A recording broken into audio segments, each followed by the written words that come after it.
Hell yeah. You're watching The Dusty Show. Let's fucking do it. Ladies and gentlemen, it's Friday night. And if you've come to watch the MAGA movement eat itself, let me hear you say it. Pump it up. Every motherfucker says, woo! Welcome, one and all, to the greatest show in the history of everybody who has ever lived since the beginning of human history. I'm your host, handsome, humble Dusty Smith, and this is the motherfucking Dusty Show. What the fuck's up, everybody? I'm wearing my Temple beanie. You guys remember when I used to wear my Temple beanie all the time? Back when I was broke as shit. Which leads me to my favorite joke. How you gonna be rich and bald? What the fuck's that all about? It ain't expensive to get a hair transplant.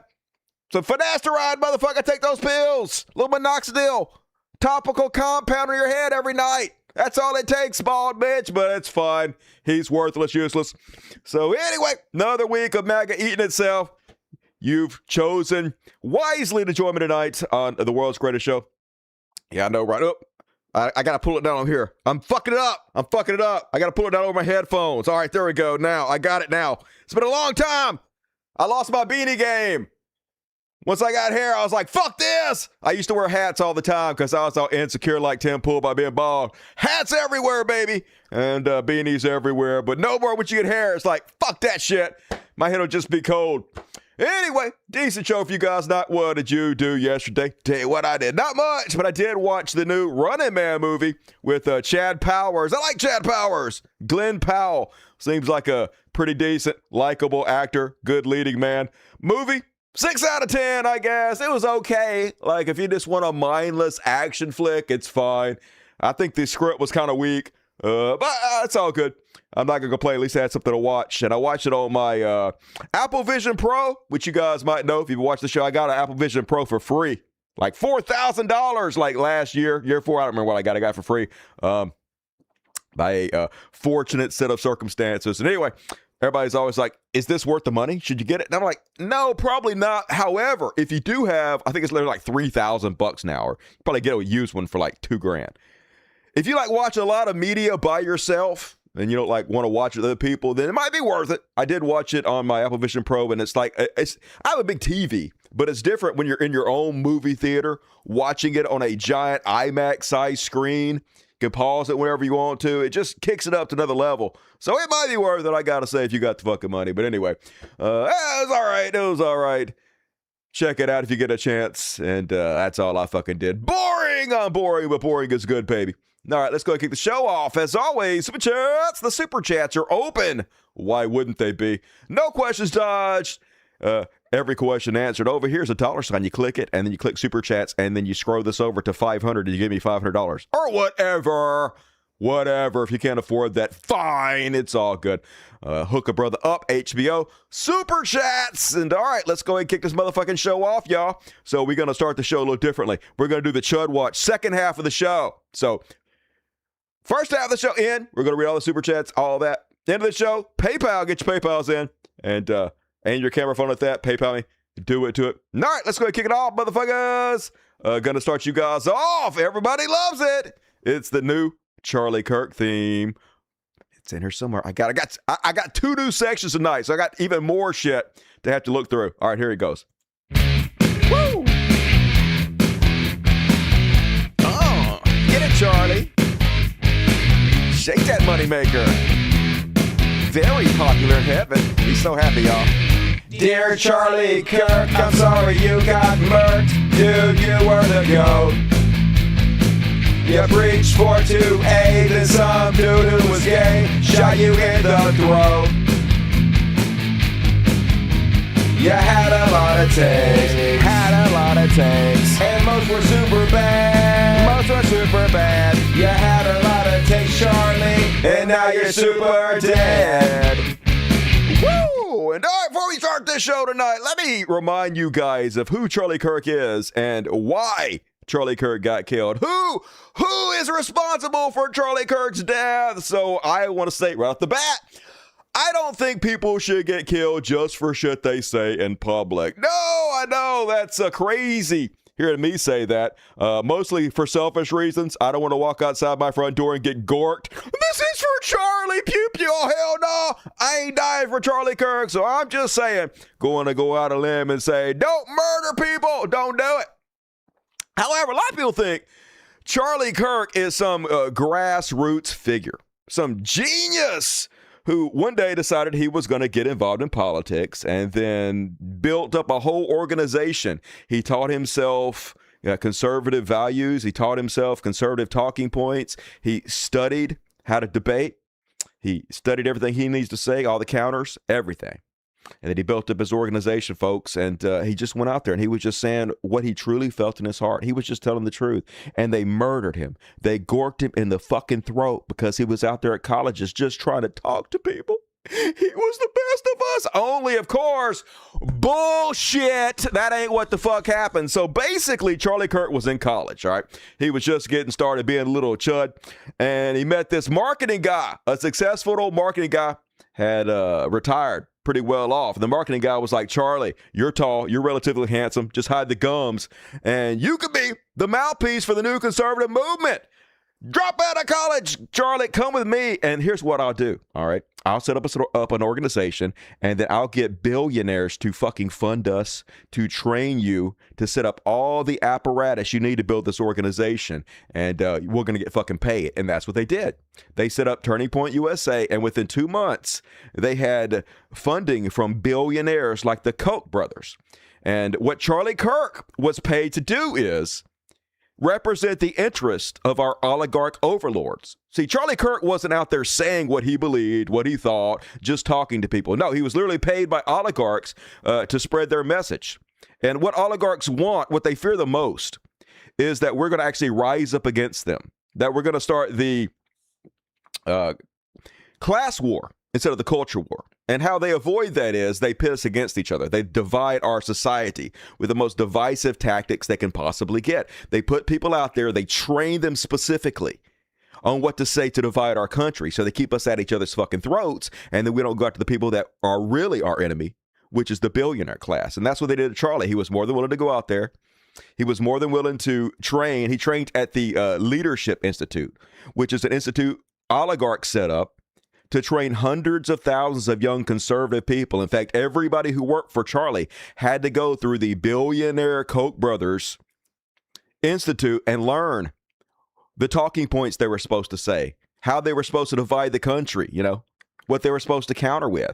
And then they set this kid out there, Charlie Kirk, he was a kid at the time. They set him out there in public to gleefully fucking spread their message, and he was getting paid, y'all. He didn't give a fucking shit, and they didn't give a fucking shit about him. If you guys see like a Turning Point USA event at the college, it's high production value. There's like fucking tents everywhere, security. You need a lot of fucking money to set that kind of shit up. Not just every Tom, Dick, and Harry off the street can do something like that. The only reason he was allowed to go to these colleges and speak in the way he was because of the billionaire funding. They pushed this kid out there. They told him to divide our country by shitting on civil rights, shitting on MLK Jr., shitting on immigrants, being racist as fuck, being against abortion, trying to push for rape victims to have their abortion as baby, defending pedophiles like Donald Trump, just every possible thing they can do to pit us against each other. And of course, billionaires are cheap as fuck. So while they're putting Charlie Kirk out there, putting himself in danger, and stuff like that does put you in danger. Now, it shouldn't. Even Charlie Kirk, funded by billionaires, should get out there and say what he wants to without getting gorked. But it is a predictable outcome that if they put this kid out there, and he specifically set out there to rile people up on purpose, that's his main job, and you don't give enough security, it's predictable that some crazy person might be, well, blammo in the fucking throat. But what do the oligarchs care? They don't give a shit about him. They're going to use his death for their own purposes as soon as he dies. It's a win-win situation for them. They'll use his death to push their narratives, and then they'll just replace him in a fucking heartbeat with another dumbass kid willing to sell out his whole fucking country for $1 or $2.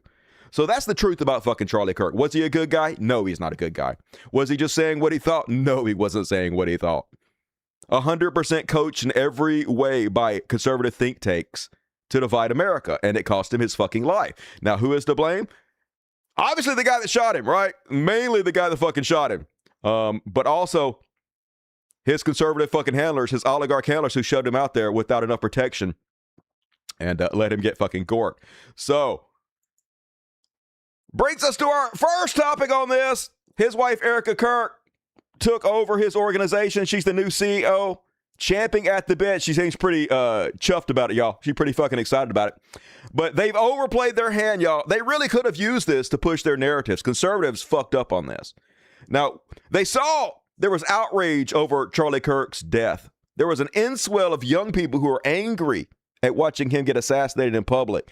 And they could have used his death to push conservatism, to help them in the midterms, to help solidify the MAGA movement against the evil leftists who were attacking them. But of course, instead, Israel saw an opportunity. Israel was like, hey, everybody's all sad about Charlie Kirk. I bet we can use this to reframe Israel as no longer a terrorist organization, to rehabilitate our image that's been incredibly damaged, especially in the conservative and MAGA movement. What if we combined Charlie Kirk's death with love for Israel? What if we shoved it down their throat? Hey, Charlie loved Israel. Charlie wants you to think of Israel all the time. Charlie wants you to follow our religious traditions, y'all. And they'll be too guilted. They can't go against what Charlie said. Charlie was their guru. Charlie was their martyr. This will get the youths back on our fucking side, but spectacularly fucking failed. Because my entire timeline, which is nothing but right-wing dickheads, is almost entirely right-wingers shitting all over Erica Kirk now. They hate this shit, y'all. The one thing that both conservatives, a lot of them, and progressives can agree on: our tax dollars should not go to genocide children, to murder people, to ethnically cleanse them. Fuck that. Fuck Zionists. So here she is on Fox News, y'all, and this is real, with a little Israel flag, these American First people, selling her book, written by Charlie Kirk, about how great Shabbat is, about how great Israeli traditions are. Hey, you might be Christian. It doesn't even matter. Israeli religious traditions will work for you, too. Think about them constantly. Think about how great they are. Even if we don't believe in everything they say, they still know how to live a good life. So follow this. This is what it's all about, folks. Getting conservatives to get back on Israel's dick. Work the balls, drink the fucking gravy. But it ain't working. Everybody fucking screaming at the top of the rafters. Not everybody, but I'd say 75% of MAGA ain't with this shit. But first up, I've been telling you guys about CBS News. So they got this new person that's leading the whole news division called Bari Weiss. And she's basically a centrist, but that just means she's a MAGA dickhead, right? She's a conservative asshat. And she started this little rag on the internet. It's not even very popular, but CBS is desperate to kowtow to Donald Trump. They bowed into his frivolous lawsuits, gave him like $20 million, and he, because they gave him the bribe, helped them do this monopolistic merger that should have never been allowed, but they bribed him. And so now they want to be able to buy Warner Brothers and CBS News and put her in charge of it. She's already in charge of CBS. So here is the exciting young blood MAGA is bringing into CBS to try to light a spark under it. And of course, she is as boring and milquetoast as it can possibly fucking be. CBS all week has done nothing but run these interviews with Erica Kirk. Basically softball interviews trying to shill conservative values and Turning Points USA to the public. Watch this boring bitch. I just sat down for an hour with Erica Kirk and we talked about everything. We talked about what was going through her head when she stood on that stage and forgave her husband's alleged murderer. We talked about all of the conspiracies surrounding his assassination. And of course, we talked about grief, political violence, and so much more. Watch this Saturday night on CBS at 8 p.m. So incredibly boring, low energy, no charisma, zero riz. So this woman going to be in charge of not only CBS, but apparently CNN too. State-run media. That's the whole fucking point.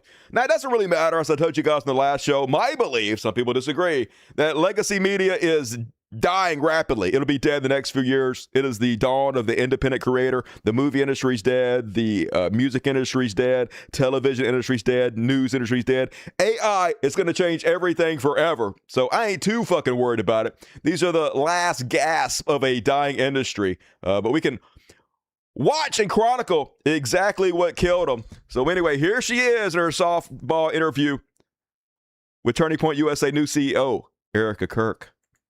The podcaster Candace Owens, okay? At one time, a friend of Charlie's, at one time, an employee of Turning Point. She has been one of the main peddlers of these conspiracies, and she is making a huge amount of money on it. She is building her business off of these lies. So basically, she's just narrating the conservative viewpoint. This is not journalism. This is her basically coaching Erica Kirk on what to say, setting up the foundation. Oh my God, Candace Owens. She's making a fucking living off Charlie Kirk. And I ain't saying Candace Owens ain't making some scratch off the Charlie Kirk controversy. And Candace Owens lying her ass off, of course. They all fucking lie. They're all scammers and stuff. But she did have a pretty good sized podcast even before all this shit. She was still tops of the ratings because it's a trash fucking country. So it's all propaganda pushed by the fair and balanced new leader of CBS. What do you want to say to her and the other people that are putting these lies out into the world right now? Stop. That's it. That's all I have to say. That's not all she had to say. She had a lot more to say, but looks evil, not coming off well, and everybody shitting on her. My entire timeline, putting her out there is a huge miscalculation. Erica comes off as a fraud. This isn't helping, and yeah, she comes off as creepy as shit. But we serve a just God, and I rest easy in knowing that. He's sovereign, but he's just. And so let the Lord handle that. We serve a just God. He's sovereign, but he's the Lord. So God help any of you who come against Erica Kirk. Like, holy shit. Creepy. Everybody agrees their own way, y'all. Everybody agrees their own way, but I think I speak for everybody when I say, the fuck is this grieving? This ain't normal. This shit ain't normal. And more from Erica Kirk. Yeah, everybody, watch Erica Kirk's face. This is someone desperately trying to play a part. This is not the face of a grieving or sadness. She is nervous and thinking about how many people see right through this nonsense. And yeah. The podcaster Candace Owens, okay? At one time, a friend of Charlie's, at one time, an employee of Turning Point. She has been one of the main peddlers of these. So everybody not liking her. Everybody calling bullshit on the fake crocodile tears, on the fact that she doesn't seem sad at all, really, about the death of her husband. She just seems to be grifting and doing it in the name of Israel, y'all. Because as I told you at the beginning of the show, her handlers, her funding comes from the Koch brothers and other oligarchs, and they are all 100% Zionist, every one of them.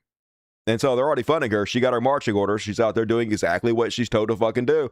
And not working, fortunately. Eyes are the windows of the soul. This girl's soul is dark. She's so evil. She scares me. Every single post, just about, except for Matt Walsh, who works for Benny Shapiro. And Benny Shapiro's like, immediately go out there and defend Erica, because Erica is sucking Israel's dick, and we do everything for fucking Israel. So get out there, Matt Walsh. And of course, Matt Walsh, dutiful little soldier, got out there and backed her up. But everybody else, Arthur Quan Lee, I don't like her. And then of course there are parodies, lots of parodies, y'all. And some of them are pretty good. I think these are two different people. I got 3 videos, and I think I'm bad. I have name aphasia and face aphasia. I don't remember your name, and everybody looks alike to me. But I think it's 2 different women doing this. And so first off, let's watch some Erica Kirk parody videos. Erica Kirk on a book tour. Woo! Yeah, man.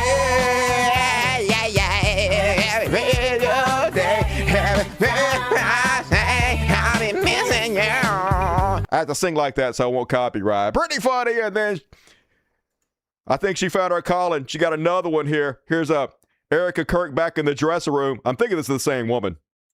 Yes, thank you, 5. Can I have a moment? Let me start it over. Yes, thank you, 5. Can I have a moment just by myself so that I can... No. Oh, no, yeah, of course. Let's go for some space. Understand. You're good. Let us know if you need it. And you're good? Thank you. You okay? I'm okay. Yeah, okay.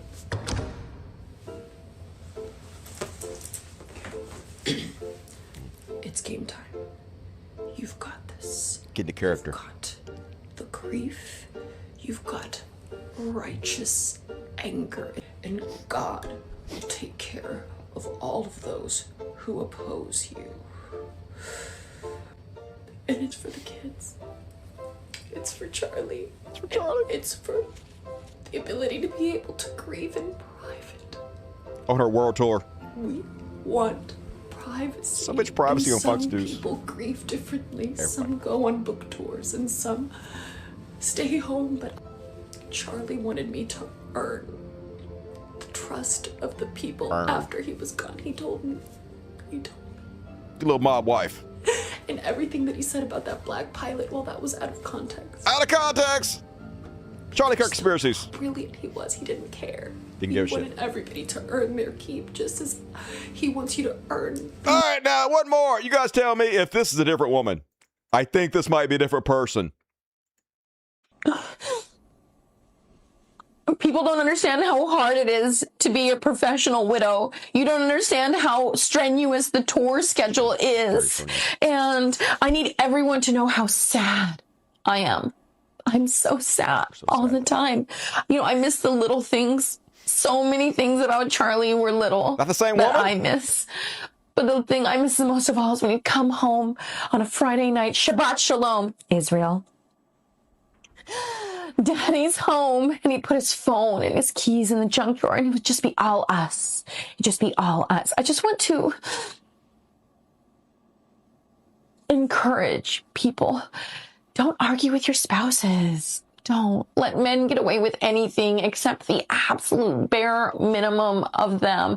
I always told him, you know, I will always have a place for you at home.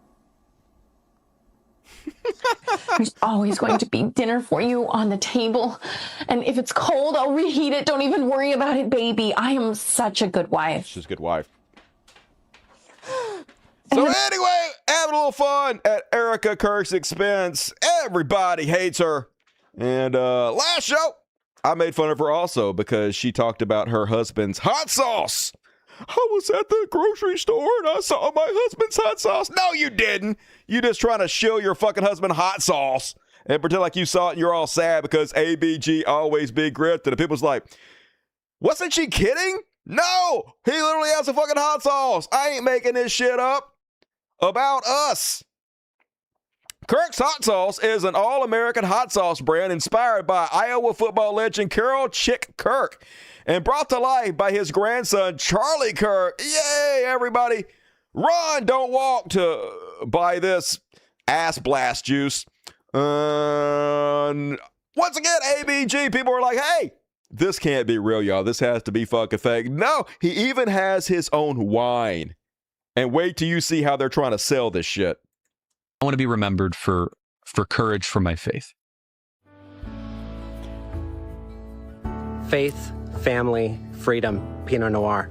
There is nothing that drove Charlie more than his faith, and he did it for his family and for his country. Okay. Some of the greatest, most wonderful things that have happened, including the founding of our country, were based in faith. This bottle really... Okay. What does that do with wine? What the fuck does any of that have to do with a goddamn bottle of wine? I can't make the connection. What the shit?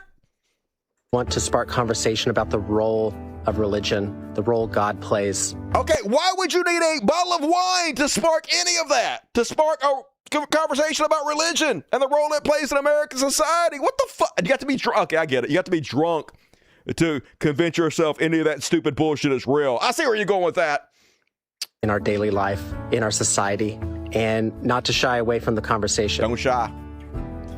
And look at this amazing label. Like, holy shit. It looks like it was made on MySpace back in 2005. What even is this?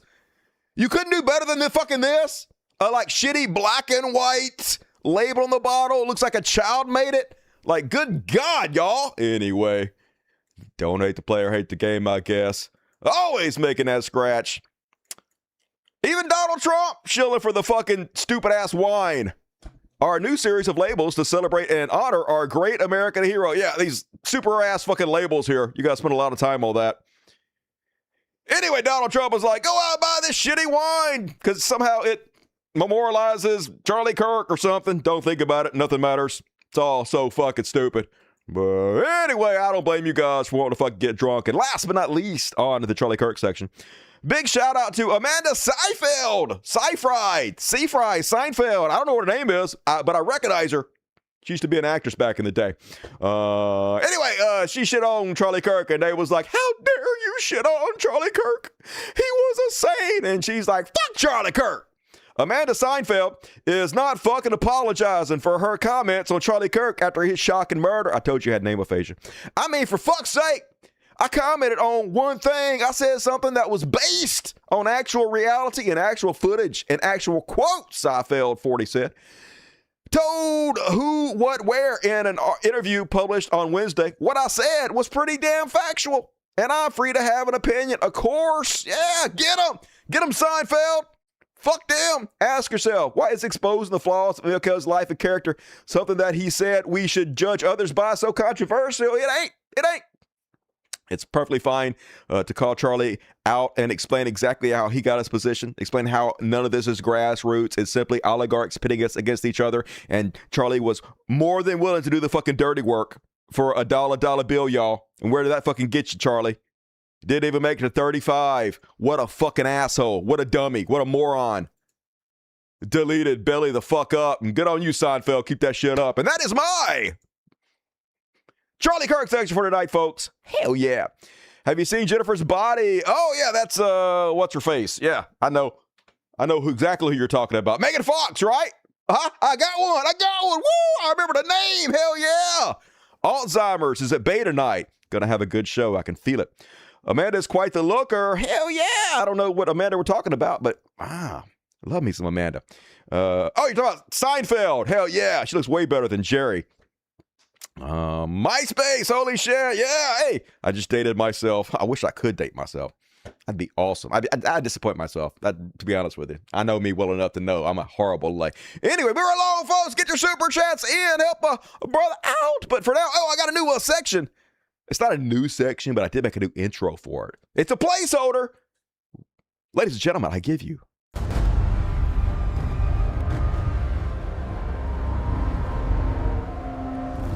Secret Police. Yep, Secret Police rampaging across this goddamn country. And of course, they're the biggest cowardly sacks of shit among us. These fucking spineless weaklings hide behind their mask and abuse the American public because this is what they dreamed of. These fucking Nazis just sat in their bedroom, biding their time till they got called to the game so they could abuse Americans and hurt people, sell our fucking country. And man, are they happy to do so. Case in point, ICE shoots pepper spray at peaceful observers. Not just one, but two. Now, as you're watching this video, ask yourself, are these ICE agents in danger in any way whatsoever? Do they feel threatened? Or are they doing this because they're sadists and they just get off on hurting people? Yeah, out your window, spray that woman. No danger. No danger whatsoever. Get out and spray her. Oh, yeah. And now walk around and spray her. And spray these people, just spray everybody. Because America is your enemy, right? Because we're enemy combatants, right? You know you're evil, you know you're the fucking bad guys, and you're getting off on it. Look at them. They just want to fucking hurt you. They want to gas American citizens. They don't give a fuck about you. All they care about is making a goddamn buck and hurting people. That's why they got the fucking job. That's why they're willing to do it. According to this story, they arrested this woman who was standing out in front of her fucking house, just questioning them. What are you doing in my neighborhood? What the fuck are you doing here? But you're not allowed to ask the godman questions. You're not allowed to question the fucking secret police. They dragged her fucking off out of her fucking neighborhood, y'all. It says they cut off her wedding ring. I don't know why the fuck they did that for. But that's what it said. Here's the new fucking America. No rights for you. All these MAGA with their don't tread on me flags. We all know you only use that flag to wipe the cum off your wife when her boyfriend has jizzed on her. You fucking bottom bitches. Fucking fakest motherfuckers on earth. Every one of you a goddamn cuck sissy. You just want to be fucking stepped on. Step on me, daddy. Like Tony Atlas. Anybody get that reference? Anybody? Tony Atlas fans? My jokes are wasted on you guys. And then secret police know they're the bad guys, folks. If you don't believe me, just watch their fucking actions. Why? Why everywhere they go, not only they cover their faces, but they also cover the cameras so they can do their dirty deeds in the dark. Hey, how you doing? Don't want anybody to witness the invasion of America by the Nazis. Look out, I put a sticker over it. Because why wouldn't our police do that? Why wouldn't our police mess with your personal cameras, mess with your personal properties in order to hide what the fuck they're doing? Because they have federal immunity given to them by Stephen Miller. Because they know there's no comeuppance. They know there's nobody standing up for American citizens anymore.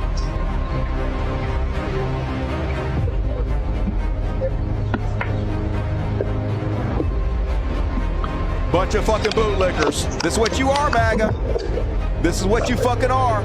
Every single one of you fake as a motherfucking goddamn $3 bill. And then Border Chief, you guys know this little manlet, this little 5 foot nothing short stack piece of shit, got a small goddamn dick, got to make up for it by being the world's biggest sack of fucking crap. Anyway, he wants to have the honor of cuffing Representative Ilhan Omar, who hasn't broken any laws, who is a citizen of this country, but they don't give a shit.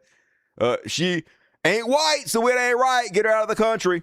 She's speaking up against Donald Trump, telling him not to violate the Constitution, and you can't have that, baby. You can't tell the dictator what he's allowed and not allowed to do, so get rid of her. Whatever they can do to destroy this country and democracy, that's what they're all a fucking about. But folks, did you guys see it? Congress called in Kristi Noem and some of her lackeys and fucking grilled her, and it was beautiful. Shoot it into my vein. Finally, somebody calling out Ice Barbie. Somebody shitting down her fucking throat, making her look like the goddamn idiot she is. First off, this is a master class. They've been rounding up not just American citizens, but also veterans. In fact, one guy, this Asian guy they're about to show, now he did self-deport, but he only self-deported after they threatened him. They basically told him to deport, or they were going to come, with the jackbooted thugs, find him, arrest him, throw him to the fucking ground. And he didn't want that, so he self-deported. But just because he self-deported doesn't mean the government didn't deport him. When they send you that order that you're kicked out of the fucking country, that's a deportation. Whether you do it yourself or they round you up and kick you out themselves, either way, that's a deportation. So they had this guy ready to go. They had the bullet in the chamber. Put that bullet right next to Kristi Noem's head, and this is what happened. How many United States military veterans have you deported? Sir, we have not deported U.S. citizens or military veterans. I don't believe you served in the military. I haven't either, but I think you and I can agree that as Americans, we owe everything to those who have served our country in uniform, particularly those who have served in combat. Do you agree with that? Hell no. Sir, I believe that people that are in this United States that are citizens have Nobody legal asked. status here. Madam Secretary, we are joined on Zoom by a gentleman named Sejun Park. He is a United States Army combat veteran who was shot twice while serving our country in Panama in 1989. Like many veterans, he struggled with PTSD and substance abuse after his service. He was arrested in the 1990s for some minor drug offenses, nothing serious. He never hurt anyone besides himself, and he's been clean and sober for 14 years. He is a combat veteran, a Purple Heart recipient. He has sacrificed more for this country than most people ever have. Earlier this year, you deported him to Korea, a country he hasn't lived in since he was 7 years old. Will you join me in thanking Mr. Park for his service to I our love the way he does this. He makes her thank him for his service because their cult programming makes it impossible for them not to thank the God man of the military for their service. So she has to do it before pointing out that she's responsible for his deportation. country? Sir, I'm grateful for every single person that has served our country and follows our And laws. can you please and tell knows Mr. that our Park laws why are you important deported and him? every one of them needs to be enforced. But you understand that many veterans struggle with PTSD, many veterans struggle with substance abuse challenges. He's brown, This that's all that man matters. took 2 bullets for our country. Doesn't matter. Will you have broad authority, by the way, as secretary, to issue humanitarian parole, to do deferred action. Will you commit to at least looking at Mr. Park's case to see if you can help him find a pathway back to this country that he sacrificed so much for? I will absolutely look at his case. She but absolutely is not going to look at his case. In fact, she's going to double down because you called her out for it and ensure that probably everybody in his family gets deported. Everybody who's ever fucking known, because that's what they do. If you try to point out their faults, their mistakes, they make an example out of you because that's what the fucking mob does. And then he also made her thank a couple more other service members for their service, had them stand up and shit to own her. And then this clip's pretty good. Congressman Dan Goldman just left Kristi Noem completely speechless after she tried to complain about Joe Biden. Do you agree that asylum is a lawful pathway to immigrate to this country? Yes or no? There's an asylum program, yes, in place. All right. So immigrants then with ongoing asylum applications are legally in this country, correct? Excuse me, I'm sorry. Your question was? Immigrants with ongoing asylum applications are legally in this country. There are individuals in this country that have applications that... And they are legally here because it's a lawful pathway, right? It's a lawful pathway. Okay, so if your department then deports anyone with an ongoing asylum application, you are violating the law, correct? Joe Biden left us with... I'm not asking about Joe Biden. I'm asking you a specific question. If your department deports anyone with an ongoing asylum application, you are violating the law. Is that correct? Yes. It was greatly violated when they allowed... I'm asking you. People to come I'm asking you. Asylum applications. Why are you filibustering? Why can't you answer the question? It's a simple question. Your president. If your department and your secretary deports anyone with an ongoing asylum application, you are violating the law. Isn't that correct? The asylum program was broken under the last... Mr. Chairman, I will reclaim my time. She's not answering. The answer is yes, but she doesn't give a shit. The laws do not apply to them, baby. The criminals rule the roost now. They can do fucking anything. Learn to love it. The question, but the obvious answer is that yes, if you follow a lawful pathway, asylum is a lawful pathway. If you have an open asylum case, you are here lawfully. But the problem that we are seeing around the country is that you are not following the law. Right. Don't tell us to change the law. If you don't like the asylum system, you change the asylum law. I know, Bring right? it to us. We'll work with you. I think it needs to be changed. Exactly. Just like the people that are supporting the extrajudicial killing of all the drug traffickers. If you think it should be legal to murder drug traffickers, fine. Then it is up to you to go to Congress, tell them to pass the law to execute drug dealers, and then make it fucking legal. That's how you do it. It's up to you just to break the fucking law or make up your own fucking laws. That's not how any of this fucking shit works. But you can't just decide that you're not going to follow the law. But they can. And asylum is a law. Because who's going to hold them fucking responsible for it? Who's going to stand up to them? Nobody. We're beyond the looking glass for this fucking shit. And they was just all up in her ass, y'all. To all of Thank you, Secretary Noem. Do you agree that using DHS resources to target members of Congress is an abuse of power? Excuse me, would you say that You would have heard me if you stopped talking and listened to my questions. Do you agree that using DHS resources to target members of Congress is an abuse of power? We are not doing that. We are out there enforcing the law, doing our work, and we are allowing oversight. Of course, we're not going. No, you're not enforcing the law. You're making up your own laws. You're abusing people. Holy God, I wish there was some kind of justice in the world. And then, Fenador nailed it. Here's what he had to say to her. Please, let me recap. Secretary Noem, it is a fact that you ignored federal court orders in March and in May of this year. Do you plan on ignoring more federal orders? Yes. I'm sick of your lies. And the American people demand the truth. Because you keep saying it doesn't make it true. Exactly. I am sick of your lies. The American people are sick of these lies. American people demand truth. America is very happy that finally They're they have not. a president in the White House 36% approval rating. that gets up every day to keep them safe. Madam Secretary, your incompetence and your inability to truthfully carry out your duties of Secretary of Homeland Security. If you're not fired, will you resign? Sir, I will consider your asking me to resign as an endorsement of my work. Thank you very much. Of course, always double down. But the reason she got that job, folks, is because she murdered her puppy. They wanted a psychopath in place that would round up the Browns, have no moral compunction about it. And that's exactly what they got, because that's what we are as a country. We're the type of country that rewards blowing your puppy's brains out. And I love this one, too. One more letting her have it.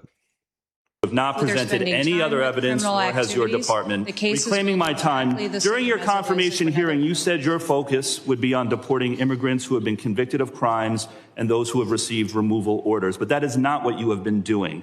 Instead, you have been deporting children with cancer, children who are U.S. citizens, a gay makeup artist who committed no crime and didn't even enter the country illegally. Doesn't matter. You have been sloppy. Your department has been sloppy. And instead of focusing on real criminals, you have allowed innocent children to be deported while you fly around the country playing dress up for the cameras. Instead of enforcing the laws, you have repeatedly broken them. You need to change course immediately before more innocent people are hurt on your watch. That's the whole point, though. Innocent people being hurt on her watch is the entire reason she got the fucking job. Not only do they want her to, without empathy or emotion, round up all the Browns, just like they did to the Nazis in the 1940s, but they also want her to mistreat innocent people so much, innocent brown people so much, that no other brown person will even consider coming here, that you'll be terrified to cross that border and try to make a better life for your family and yourself. That's the entire point. Isolationists, folks. They are dead serious about the Great Replacement theory.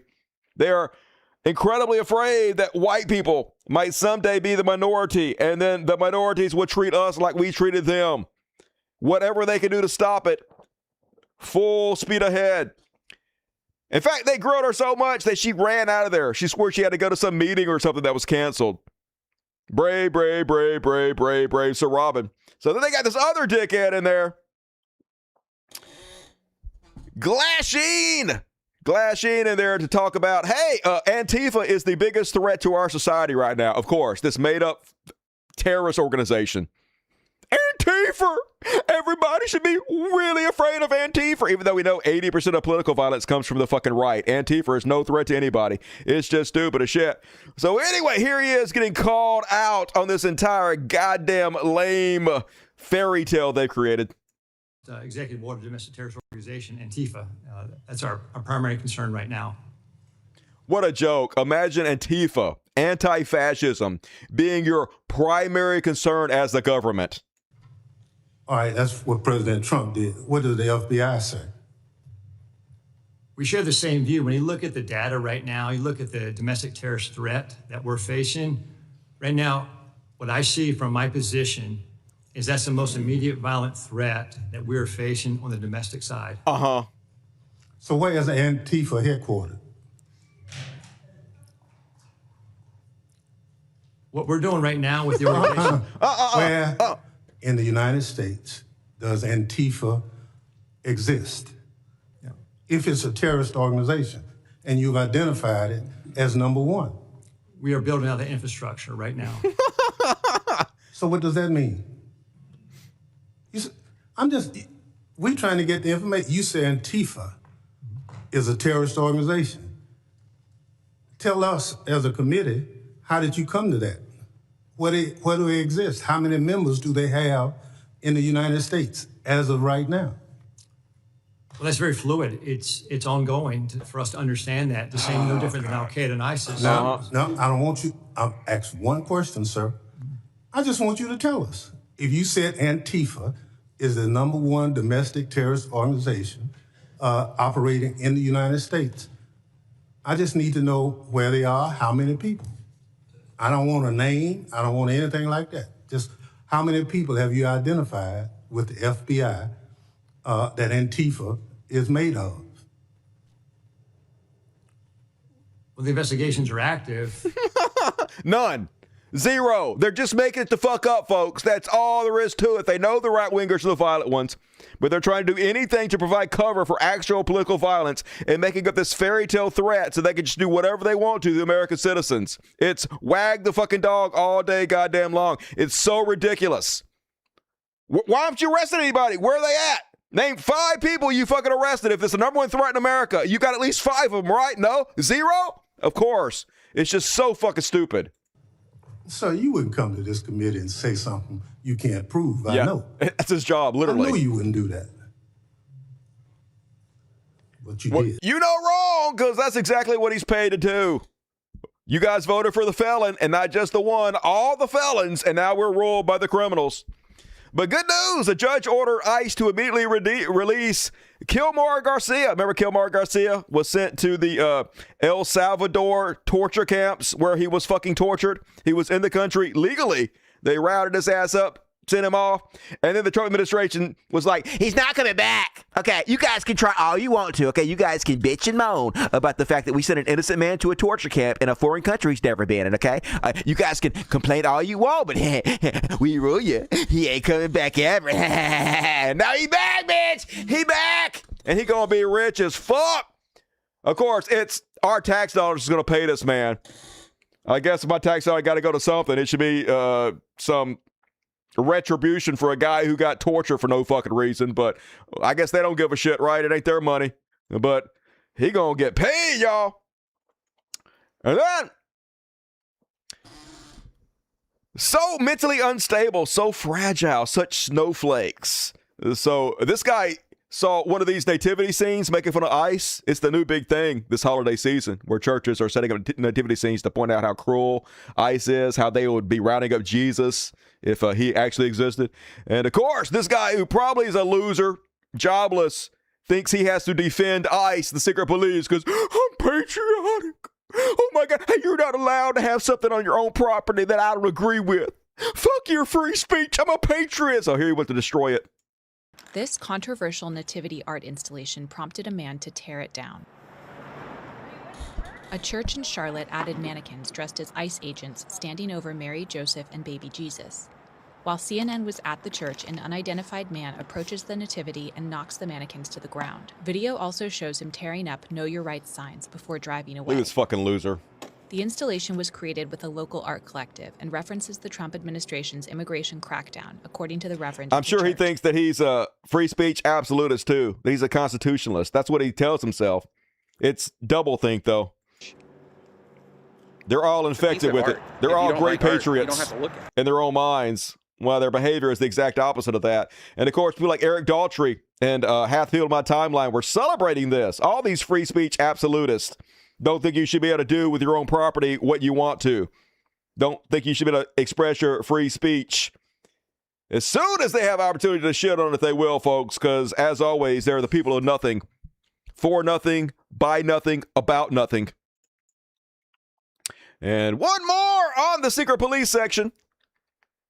Love this. Heroes live among us, y'all. And I usually don't like it when people make fun of short people. Not because I'm short. I'm 6'2", 240. But sometimes I'll allow it, folks, because some people, not me because I'm tall, but some people have short man syndrome. Some people have little bitty dicks, and they got Napoleon complex, who is actually average size. But anyway, got chips on their shoulders, and so they got to overcompensate and act like they're bad. Case in point, this little bitch. Our country. Keep watching, short stack. What's that? I said keep walking, short stack. Let's go, short buddy. Look at him. He turned around like that guy's going to be intimidated by him. What'd you say? I said keep walking, you short bitch. Our country. Your short little stubby legs. Keep watching. I know you can't walk very fast because your legs ain't very long, but get the stepping, slut. Watching, short stack. What's that? What's that? You heard me, bitch. Take the wax out your ears and put it in your mouth. Let's go. Keep walking. Keep going, because you know you ain't got no fucking power here. Keep going. Keep going, you fucking pussy. Short motherfucker. Keep walking. That's right. That's the way to do Walk away, it. you little fucking pussy. They know they can't treat white Americans speaking perfect English like they treat the brown people. They're hired to abuse brown people, to enforce white supremacy, just like the people used to round up slaves, and they're the new version of that. But white people have white privilege as fucking always, and we can use our white privilege for good sometimes. And this is a perfect example. He's powerless against the white man. Dipshit. The white man smelled like honeycomb and sunshine. You're a little guy too. All little guys.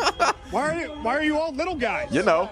Just a little angry man. Overcompensating. They finally get it. They were bullied in high school. They finally get a chance to abuse somebody else, to spread the pain around. And my God, they're so happy with it, folks. The worst among us know who your enemy is. And that is my secret police for this evening, folks. I got a religious bullshit free Palestine. I told you we was flipping the script tonight. The entire second half of the show is Chud Watch, but we ain't there yet. So get your super chats in, folks. Go sign up to my Patreon. Help me out. But for now, moving along, folks, let's do a little bit of religious motherfucking bullshit.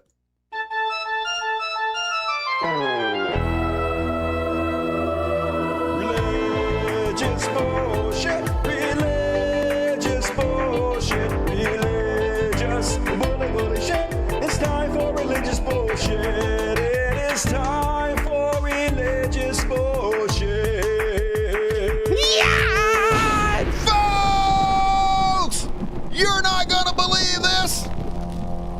They finally caught one! But it is kind of shocking this week because this time, it's not a youth pastor! Not a youth pastor for once. It's just a regular pastor.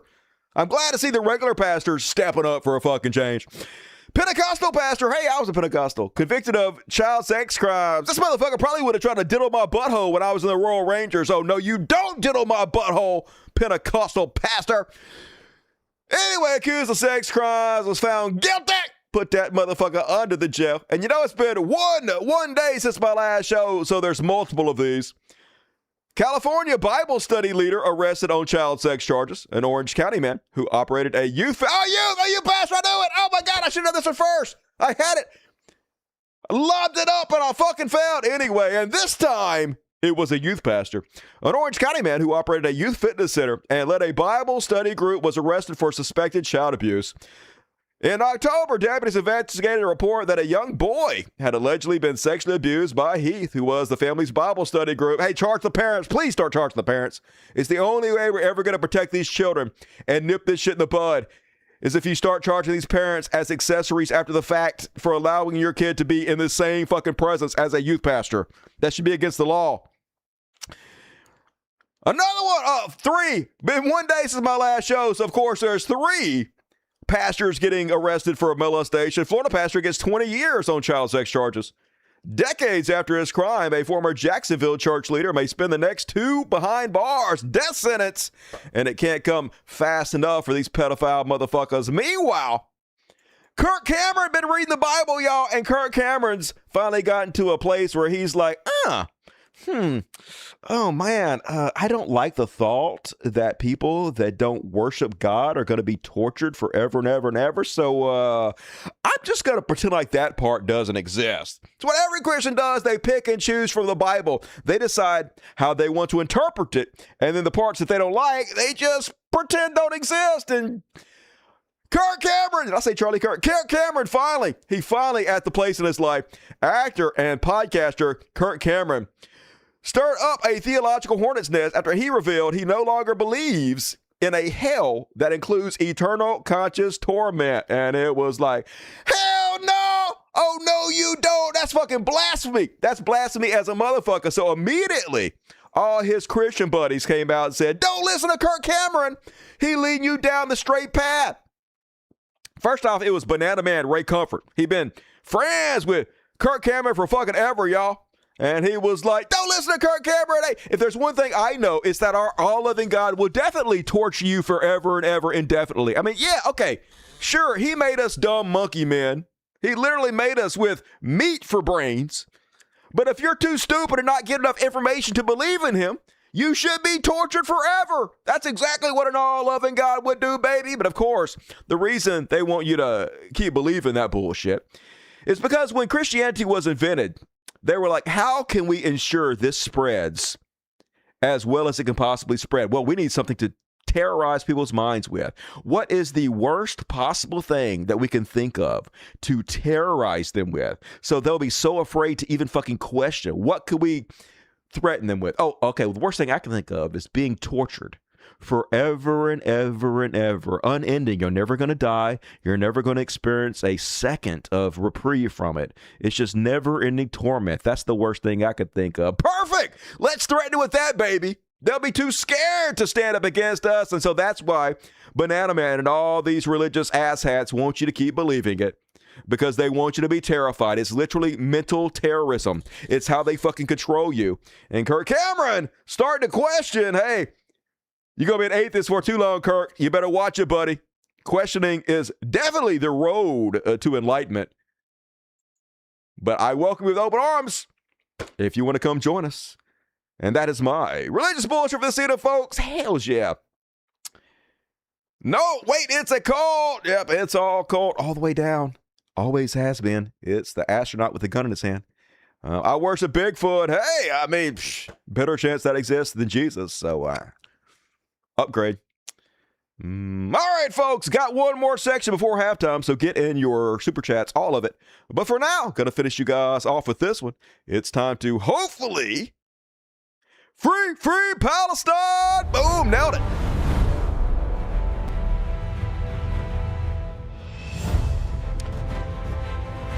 And you're gonna be shot once again, folks. Breaking, Trump approves another $650 million to Israel.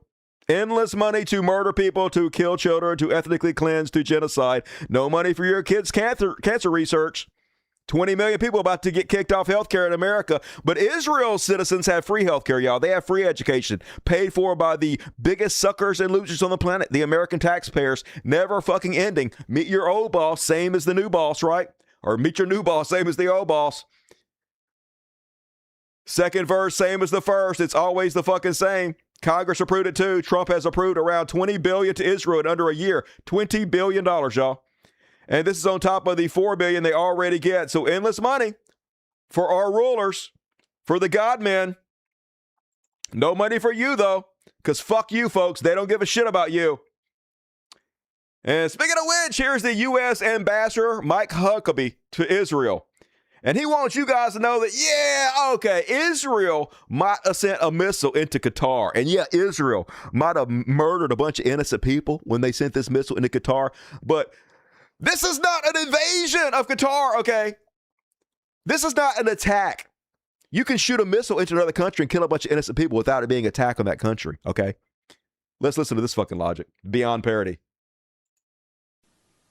Was Israel's attack on Qatar without cause or merit? Well, let's be real clear. There's been some talk that Israel attacked the country of Qatar. They did. It did not. It did. It did, in fact, send a missile to attack a terrorist who had been partly responsible for the murder of Israeli citizens. So let me get this straight. If Mexico decides one of our citizens are terrorists, according to their own logic, they have the right to shoot a missile and kill that person. And of course, they get the right to kill a couple American citizens. And then our American government would not consider that an attack. Is that what you're saying? You're not about shit. This is all fucking fake. And you'll literally say anything to apologize for Israel. Yeah, of course.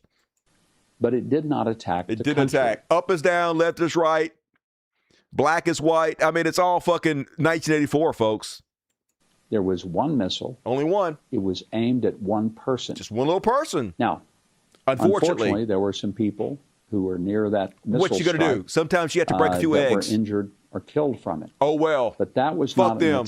an attack on the nation of Qatar. Nope.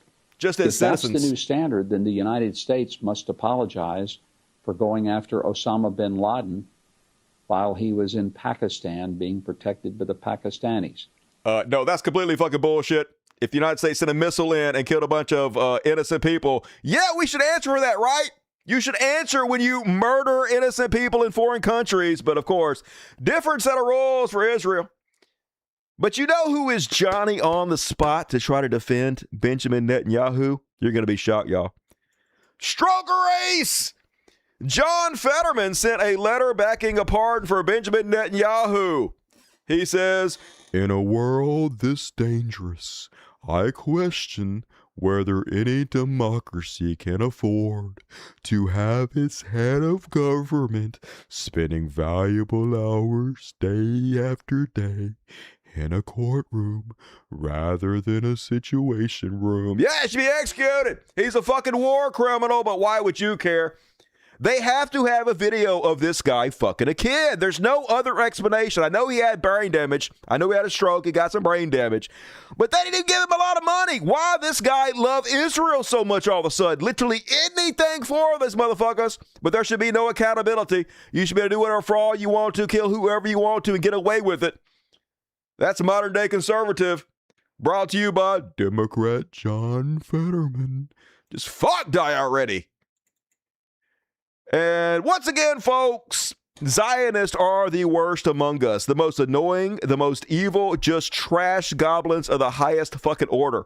Case in point, here's an Israeli tourist confronting a peaceful, elderly Japanese protester supporting Palestine. Play! Shame on you, you murderer!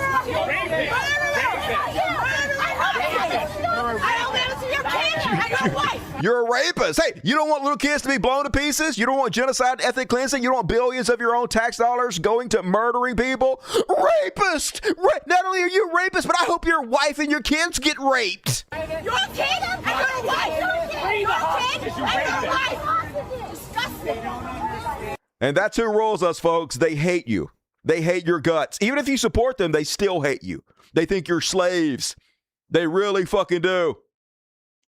Know who your enemy is, folks. And last but not least, prepare to be disappointed, guys. Prepare to be disappointed. So, at a time where Israel is committing genocide, child murder, ethnic cleansing, proving themselves to be a horrific terrorist organization, what does Foo Fighters lead singer Dave Grohl do? Hi, I'm Greg Kirsten, and I'm Jewish. And I'm Dave Grohl. I'm not Jewish, but this year, instead of doing a Christmas song, Greg and I decided to celebrate Hanukkah by recording 8 songs by 8 famous Jewish artists and releasing 1 song each night of Hanukkah. Oh, my God. For you. For me? So we hope you enjoy. Yeah, no thanks. Happy Hanukkah. No thanks, dickhead! Read the fucking room! Okay, maybe not the time to do this, Full Fighter. Fuck! Disappointed, and that is my Free Palestine for this evening, folks. Hell yeah. Same with Tom York. Holy shit, loser fighters, I know. The entire world's trash. I never really liked him anyway. They only got 1 song I like. I can't even think of what the fuck it is, but now I know why Kurt Cobain killed himself. I know. And all right, please forgive me while I do a very, very quick commercial. It's only going to last a second. Hey, folks, you know what Patreon is? Shut up, Dusty. Nice bean, though, beanie bitch. Hey, if you click on the more button that pops down, the very first link goes to my Patreon. Could you please consider clicking on it and going there? The very first link is to become a member. So here's how it works. You agree to chip in a couple bucks a month to help me keep the lights on. I'm a digital busker. I don't let ads on the show. I don't allow anybody to buy what I say. I don't have no sponsors, nothing. I'm 100% user supported. The only way I stay in business is if I put out free entertainment and you guys are entertained enough by me by throwing me a couple fucking bucks and help me out. And as a bonus, you get access to all the after parties. It's the show after the show. And as promised, after party coming up tonight. It starts here and goes all the way down to here. So if you don't have your ticket, please go sign up to my Patreon and get your ticket to after party tonight. And thank you in advance. And all right, let's read the super chats. What we got tonight on the Super Chatty Chats. First off, I bet it's Rebecca. Hey, no! Grant Williams beat Rebecca! You slipping, Rebecca! Graham slid into first place. $40 Canadian, take off a hoser. Here's some money for the puppies, and so you don't give spoilers for Pluribus. Oh my God, I cannot believe Walton Goggins was on the latest episode. They killed him off in the first 5 minutes, which to me seems like a waste of his talents, but I thought he played God pretty good. I can't believe they brought religion into the whole show, but I thought it was pretty good overall. But to be honest with you, when you discover that the whole thing is just a simulation and it's not real, that kind of killed it for me a little bit, so I'm not sure I'm even going to watch the rest of Pluribus. If you guys enjoy it, continue with it. And Rebecca Poise, $50. Woo, woo, woo, woo. Fuck yeah, Rebecca. Love you, Rebecca. As always, everybody give all your love to Rebecca Poise. I sure appreciate you. And I salute your husband, Rebecca. Look forward to hanging out with you tomorrow. And Vegan Trucker Vinny, $20. Vince Larito, watching from Tiny Cabin in Blue Ridge Mountain in North Carolina for my 60th birthday. Happy birthday, Vegan Trucker. Happy birthday to you. And just for the note, I made up everything I said about Pluribus. I haven't even seen it yet, so I was just joking. I would never spoil it for you guys. I'm evil, but not that evil. Thank you, Vegan Trucker and Rebecca. WST time, $10. Good evening, Dusty. Good evening, WST time. I have a Christmas tree decorated with video game characters. Fuck yeah, what you got? Sonic's cool, Dragon Ball, all right, Spider-Man. One of the orbits feature Sonic doing a loop-de-loop. Cost $50. Hey, worth it. You got to spend your money on something. Happy Merry Christmas to you, WST time. And 1 ticket. Hell yeah, WST time, you get 1 ticket. And Jason gave you 1 ticket. If you got a ticket, please check the community section of YouTube and show up tonight for the after party. Hang out with us. And Tristan Kennedy, $17.42, $10. I thought of a great idea for a song, Dusty. Call it Eat Your Cat Food and Die. That's not a bad idea. I'll feed that into ChatGPT. See how that goes. Thank you, Tristan. Little Furrow, $2 Australian, 2 and 2. What's up, future motherfucker? Good to see you. Kevin Milligan, $25. Very generous. If they go to force TP into every high school in Texas, then someone needs to open George Soros Antifa academics, but they're not going to do that, folks. I mean, they're going to do the turning points, but they're not going to let you do the progressive alternative because it's a different set of rules for them, baby. They didn't get where they are by playing by the rules. Little extra cut at the cabin. Fuck yeah! Sularito. I'm jealous. I want to hang out at a cabin. $20 from Cryo Jacko celebrating 1 month HRT. Fuck yeah, Cryo. How's that going? That shit works. It's like magic. Trends roars. Hell yeah. You got the boobies yet? Or are you doing the other type of it? Is testosterone, that's HRT too, right? There's like 2 different types. I don't know. Whatever. Good luck. Godspeed. Lizzie Bennett.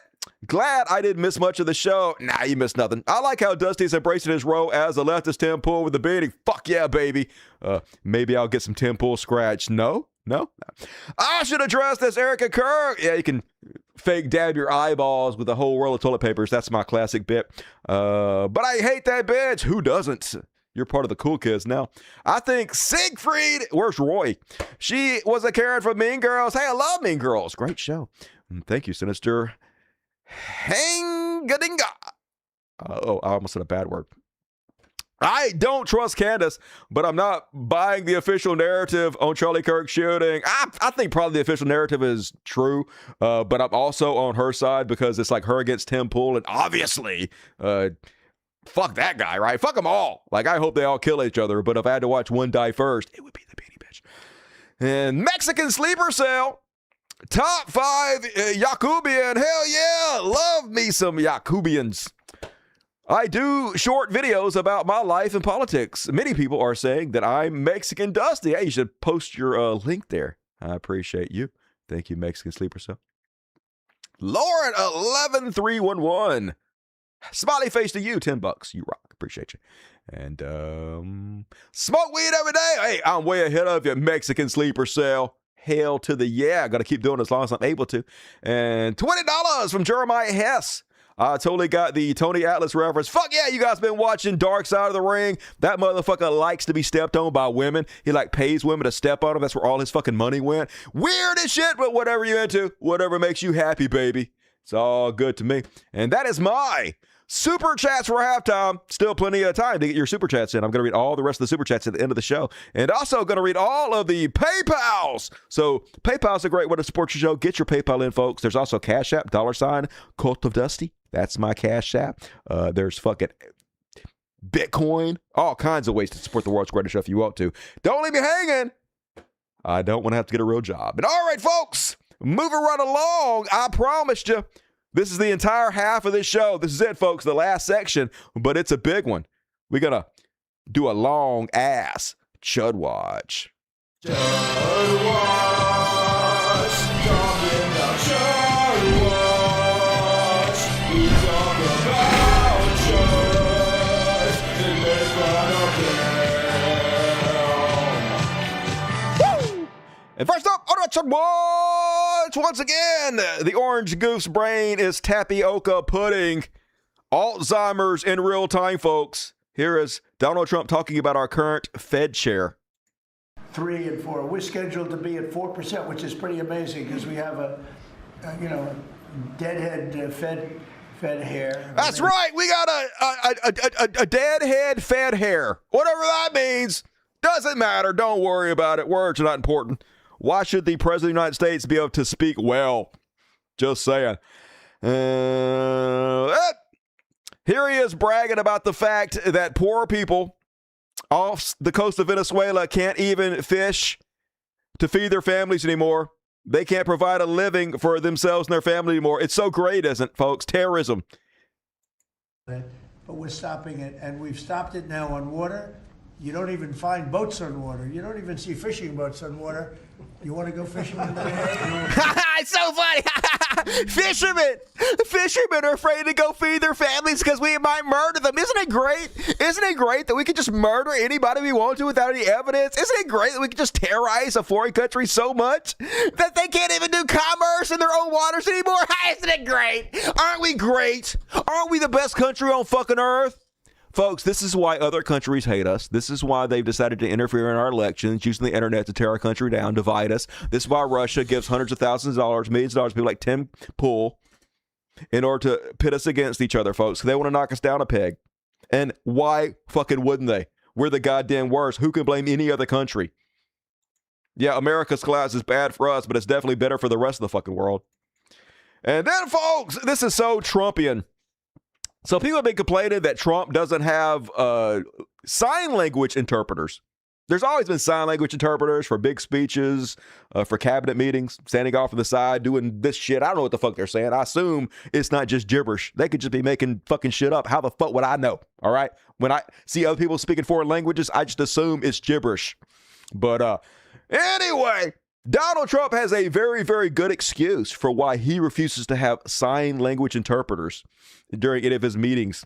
And that's because it'll make him look bad. It'll hurt his image, y'all, because Donald Trump is known as a giant sack of shit that doesn't care about anybody else. And even pandering, even providing any kind of decency towards people afflicted with sight issues is seen as weakness.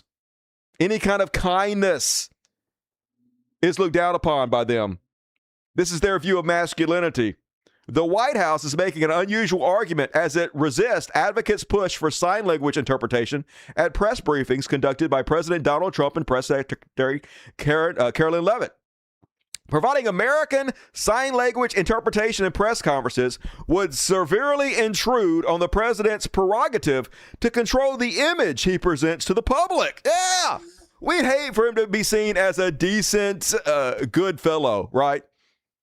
We want him to be seen as a giant sack of shit. That's why the people that support him.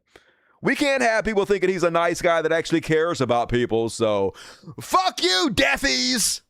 Just, I don't know, learn to read lips or some shit. Meanwhile, folks, you got to see the big bruise on Trump's hand. Now, it's obvious that he's had some kind of IV in his hand. Now, I don't know why they were giving him regular IVs. There could be some kind of normal reason for it. He's old as shit. They could be swapping his blood out with the blood of babies. I don't know. But they could make something up. They could just say, hey, he's 80 years old, and we have incredible modern technology, and we're shooting him up with all the best fucking technologically advanced drugs and shit to make sure he stays alive forever. That's all they'd have to fucking say, right? That would completely explain everything. Nobody would have a problem with that. That makes sense. But instead, they will lie when the truth would work better. This is how little respect they have for fucking any of us. Here's their excuse for why Donald Trump has that big fucking bruise on his hand. Go ahead. Thank you. The president's been spotted out and about a number of times with bandages on his hands. Could you please explain what that is about? Secondly, he noted on Truth Social the other day that he had aced 3 cognitive tests. Could you please clarify when those tests took place? I can do that at a later date. I obviously don't have that in front of me. The president has spoken about that quite extensively throughout the years. As for the bandages on the hand, we've also given you an explanation for that in the past. The president is literally constantly shaking hands. The Oval Office is like Grand Central Terminal. He is meeting with more people than any of you even know about. That's what it is, folks. It's just shaking hands. Don't we all believe her? Right? No, of course. No, literally nobody believes that. Even MAGA doesn't believe it. They just don't give a shit about anything, so they can just say fucking anything. It's fine. They like to be lied to. They think it's funny when they lie to other people. That's what they support. As long as somebody's owned, and we're all owned if the White House is lying to us. And that group sues to remove Trump's face from park passes. There's never been more of a narcissistic ruler in the history of the country, folks. Even Kim Jong-un wasn't this narcissistic. Nobody. Look at this shit. He got his face on the park passes next to George Washington. Dude loves his own picture. Imagine if your face looked like that. You probably like it a bit less. But Trump thinks he's goddamn gorgeous. Got to have us looking at it constantly.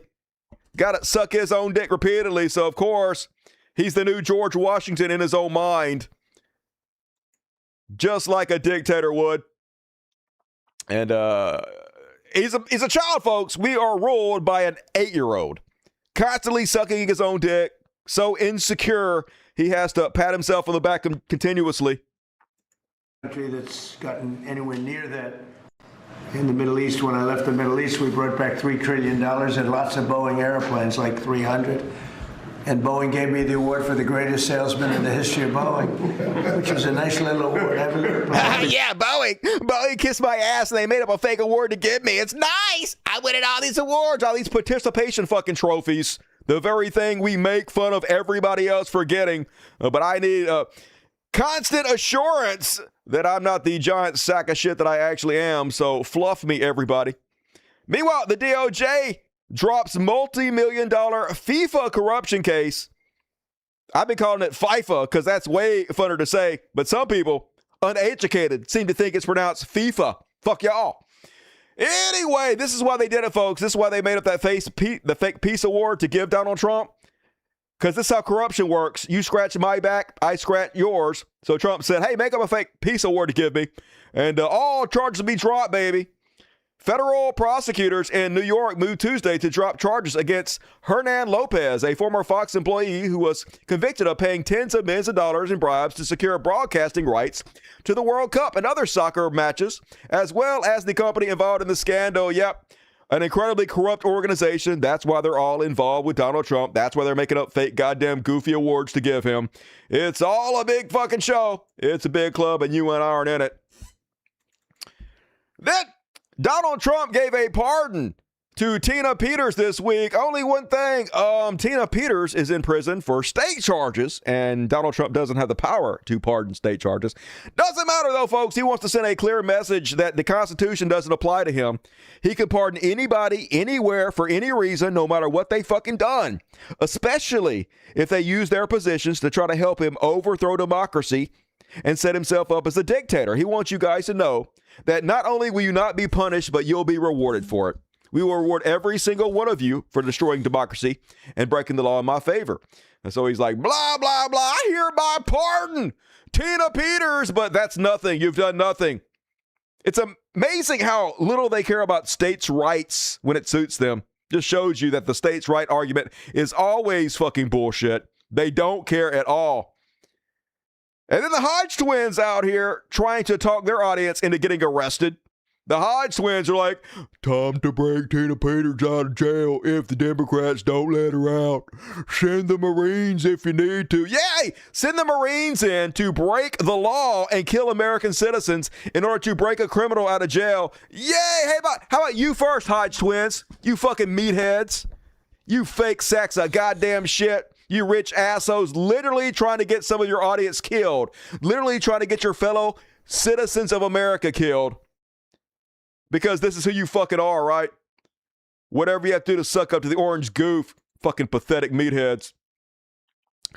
And this is what I'm talking about, folks. They're trying to send a very clear message that if you break the law for Donald Trump, if you help him overthrow the government, if you help him pull off the coup, there is no penalty. In fact, rewards. Almost 400 people pardoned or granted clemency by President Donald Trump in connection with the January 6, 2021 attack on the U.S. Capitol are now seeking millions of dollars in payouts from the federal government, according to their lawyer. Yeah, reparations, y'all. And I'm guessing they're probably going to get it. I'm guessing Donald Trump wants to send a message loud and clear. If you try to overthrow the government, I will reward you. I will fucking pay you handsomely. So do it. When it comes time to cancel the midterms or round people up or whatever he has to do to make sure he never leaves power, if you guys fucking help him, millions of dollars, no jail time, no rule of law anymore. One party system, I'm your dictator, we rule, let's do it. Message loud and clear, folks. And believe me, they're going to hear it. Whatever it takes to own us, that's what they're going to do, folks. Plenty of money for the criminals who try to overthrow our government and attack police, but no money for cancer research. And folks, haters are going to say this picture's AI, but I have no way to find out, so I'm going to assume it's real. It says, breaking. An image has leaked showing Donald Trump using a walker moments after he signed an executive order banning states from regulating AI. And it might be AI, but since you can't regulate AI on the state level anymore, there's no way to know. So I'm assuming this is real. Donald Trump on his walker, just saying, seems bad to me. And then I need a skateboard for Christmas. Oh yeah, I get the reference. It's a Tim Pool reference. Fuck that shit. I hate skateboards. And hey, shocker, did you guys know that Barron Trump is a giant sack of shit. Talking about fucking Lurch. Apparently he a big fan of rapist Andrew Tate. And yeah, of course, we could have all seen that coming. They love sexual predators. They love bottom feeders. They love racists. They love rapists. Because that's what they are, folks. That's what his daddy is. They're all just birds of a feather. The worst among us. Of course, this is what they reward. This is what they celebrate. This is what they associate with. Trash humans. Meanwhile, did you hear about the new Epstein news? Apparently, he was semi-obsessed with Donald Trump, and he signed up to a bunch of Donald Trump newsletters under the name pedophiles. I'm not making this up, folks. And so then he received a bunch of emails addressed to the pedophiles. An email account belonging to Jeffrey Epstein regularly received alerts from Donald Trump's 2020 campaign, and after Epstein's death was addressed under a shocking new name. I need you right now, pedophiles, read an October 27, 2020 email from Trump's campaign team, signed by Trump, and sent to Epstein's email address. The new batch of emails were obtained by Distributed Denial of Secrets, a nonprofit whistleblower. They got 20,000 pages of emails. Pedophiles, I want you to know how important you are to me, reads another email from Trump's campaign to Epstein, dated October 1st, 2020. I'm turning to my strongest supporters like pedophiles, reads another. Just can't make this shit up, folks. It's got to be a goddamn dark comedy. There's no way this can't be a simulation. I see you up there, Creator God. It's dark. Dark humor. I like dark humor, though. It's pretty funny. Oh, my God. I hope this is not real life. And that... Thomas Massey. Speaking of fucking Jeffrey Epstein, Thomas Massey, Republican, Kentucky, 4th District. He a fucking Republican, y'all. He's on the House floor and hisses what he has to say to his fellow Republicans. Decades. That is wrong. Do not let the Senate muck this bill up. And if you're a party to that in the Senate, you are part of this cover-up that we are trying to expose. I am sorry if one of your billionaire donors is going to get embarrassed because he went to Rape Island. That is what they have coming. Woo! In fact, they need to be on the other side of bars, a lot of them. Some of them will be embarrassed, but some of them need to go to prison, and the survivors know that. So how will we know if this bill has been successful? We will know when there are men, rich men, in handcuffs being perp-walked to the jail. So it's never going to happen, folks. Fairy tale he's telling all of us, but I love it. Hey, sometimes I like good fairy tale. And then, folks, did you guys hear what happened in Indiana? All right, let me set the story up. So Indiana is one of those red states that they're trying to gerrymander. Donald Trump is trying to force every state of the country that's a Republican state to gerrymander, where all their House seats go to Republicans and 0 of them go to Democrats. So your vote doesn't count anymore. If you're in a red state, you just don't have a vote anymore. It's a taxation without representation. It's the death of democracy. Whatever he can do to rig the system to make sure he never leaves power, to make sure that the minority rule us endlessly, that's what they're doing. And there have been a few holdouts on the Republican side in Indiana. They've said, we don't want to gerrymander. We're not going to do it. So Donald Trump has been shitting on them fucking heavily. In fact, so much that 5 of them have been swatted. Death threats across the fucking board. They're trying to terrorize these Republicans into gerrymandering their own state against their fucking will. And it looked like they were going to fucking cave at first, folks. And Donald Trump had been putting heavy pressure on them. First off, he threatened to primary their leaders. I love the state of Indiana, blah, blah, blah. But basically, if you guys don't do what I say, we're going to make sure that you're voted out of office. We're going to make sure that you don't stay in office. You're not allowed to decline the demands of your glorious leader. So fuck around and find out, Indiana. And then the next thing he did was he threatened the entire state. If you guys don't force your Republican senators to gerrymander, we're going to defund your whole goddamn state. President Trump has made it clear to Indiana leaders, if the Indiana Senate fails to pass the map, all federal funding will be stripped from the state. Roads will not be paved. Guard bases will close. Major projects will stop.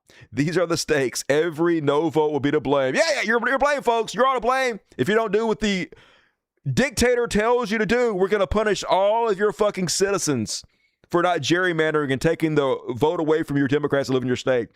That's where we're at, folks. Now, this should be impeachable alone. Every single day, there's 10 new things that Trump should be impeached for, but there are no rules anymore. So, Heritage Foundation demands Trump defund Indiana if they block redistricting. The Heritage Foundation is the ones behind Project 2025, by the way. The GOP-aligned Heritage Foundation. This is also the organization that trained Charlie Kirk.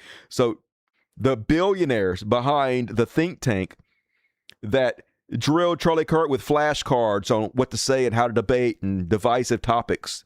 That's the same exact people that were behind Project 2025 and behind this. The GOP-aligned Heritage Foundation think tank sparked a wave of condemnation on Thursday after it posted a threat from President Donald Trump to defund Indiana if the state doesn't pass his gerrymander. President Trump has made it clear to Indiana leaders if the Indiana Senate fails to pass the map, all federal funding will be stripped from the state. So crazy times we're living in, folks.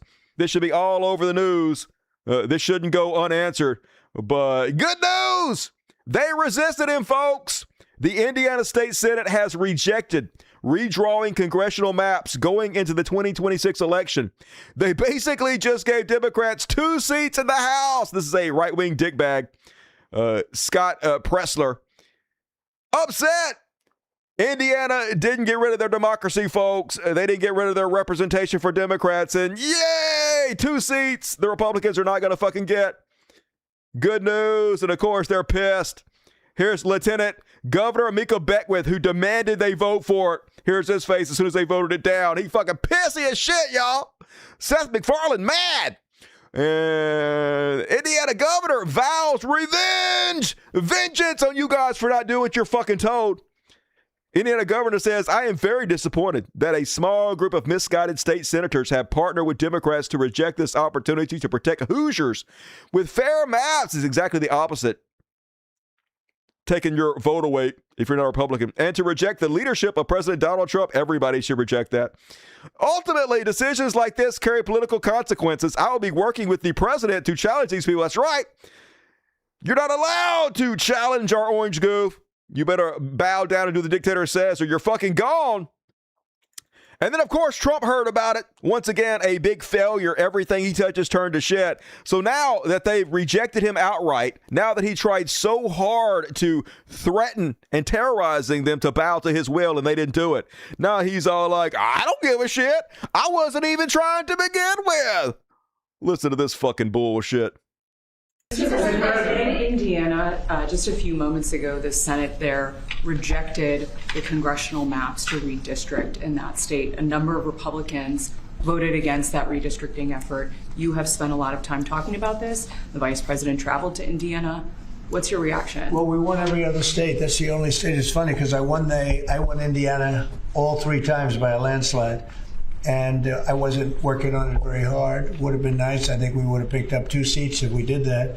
You had one gentleman, the head of the Senate, I guess, Bray, whatever his name is. I heard he was against it. He'll probably lose his next primary, whenever that is. I hope he does, but because he's done a tremendous disservice. I mean, think of it. It's a great place. I love the people there. They love me. You know, we won in a landslide all 3 times. Got tremendous votes. But they're rejecting you now, folks. He's like, I wasn't even trying. I didn't care. Who gives a fuck? This is fine. It's fine. Yeah. It's that guy with the mask on. He's crying underneath. Famous meme. Look it up. And then let's check in with the economy real quick. See how that's fucking going. Dog shit. That's how it's going. Once again, they're just going to lie their way through it, folks. Substitute their own numbers with their numbers. Even when they're called out by the press, they just lie. Just say whatever number they want. Here's Carolyn Levitt lying about the inflation numbers.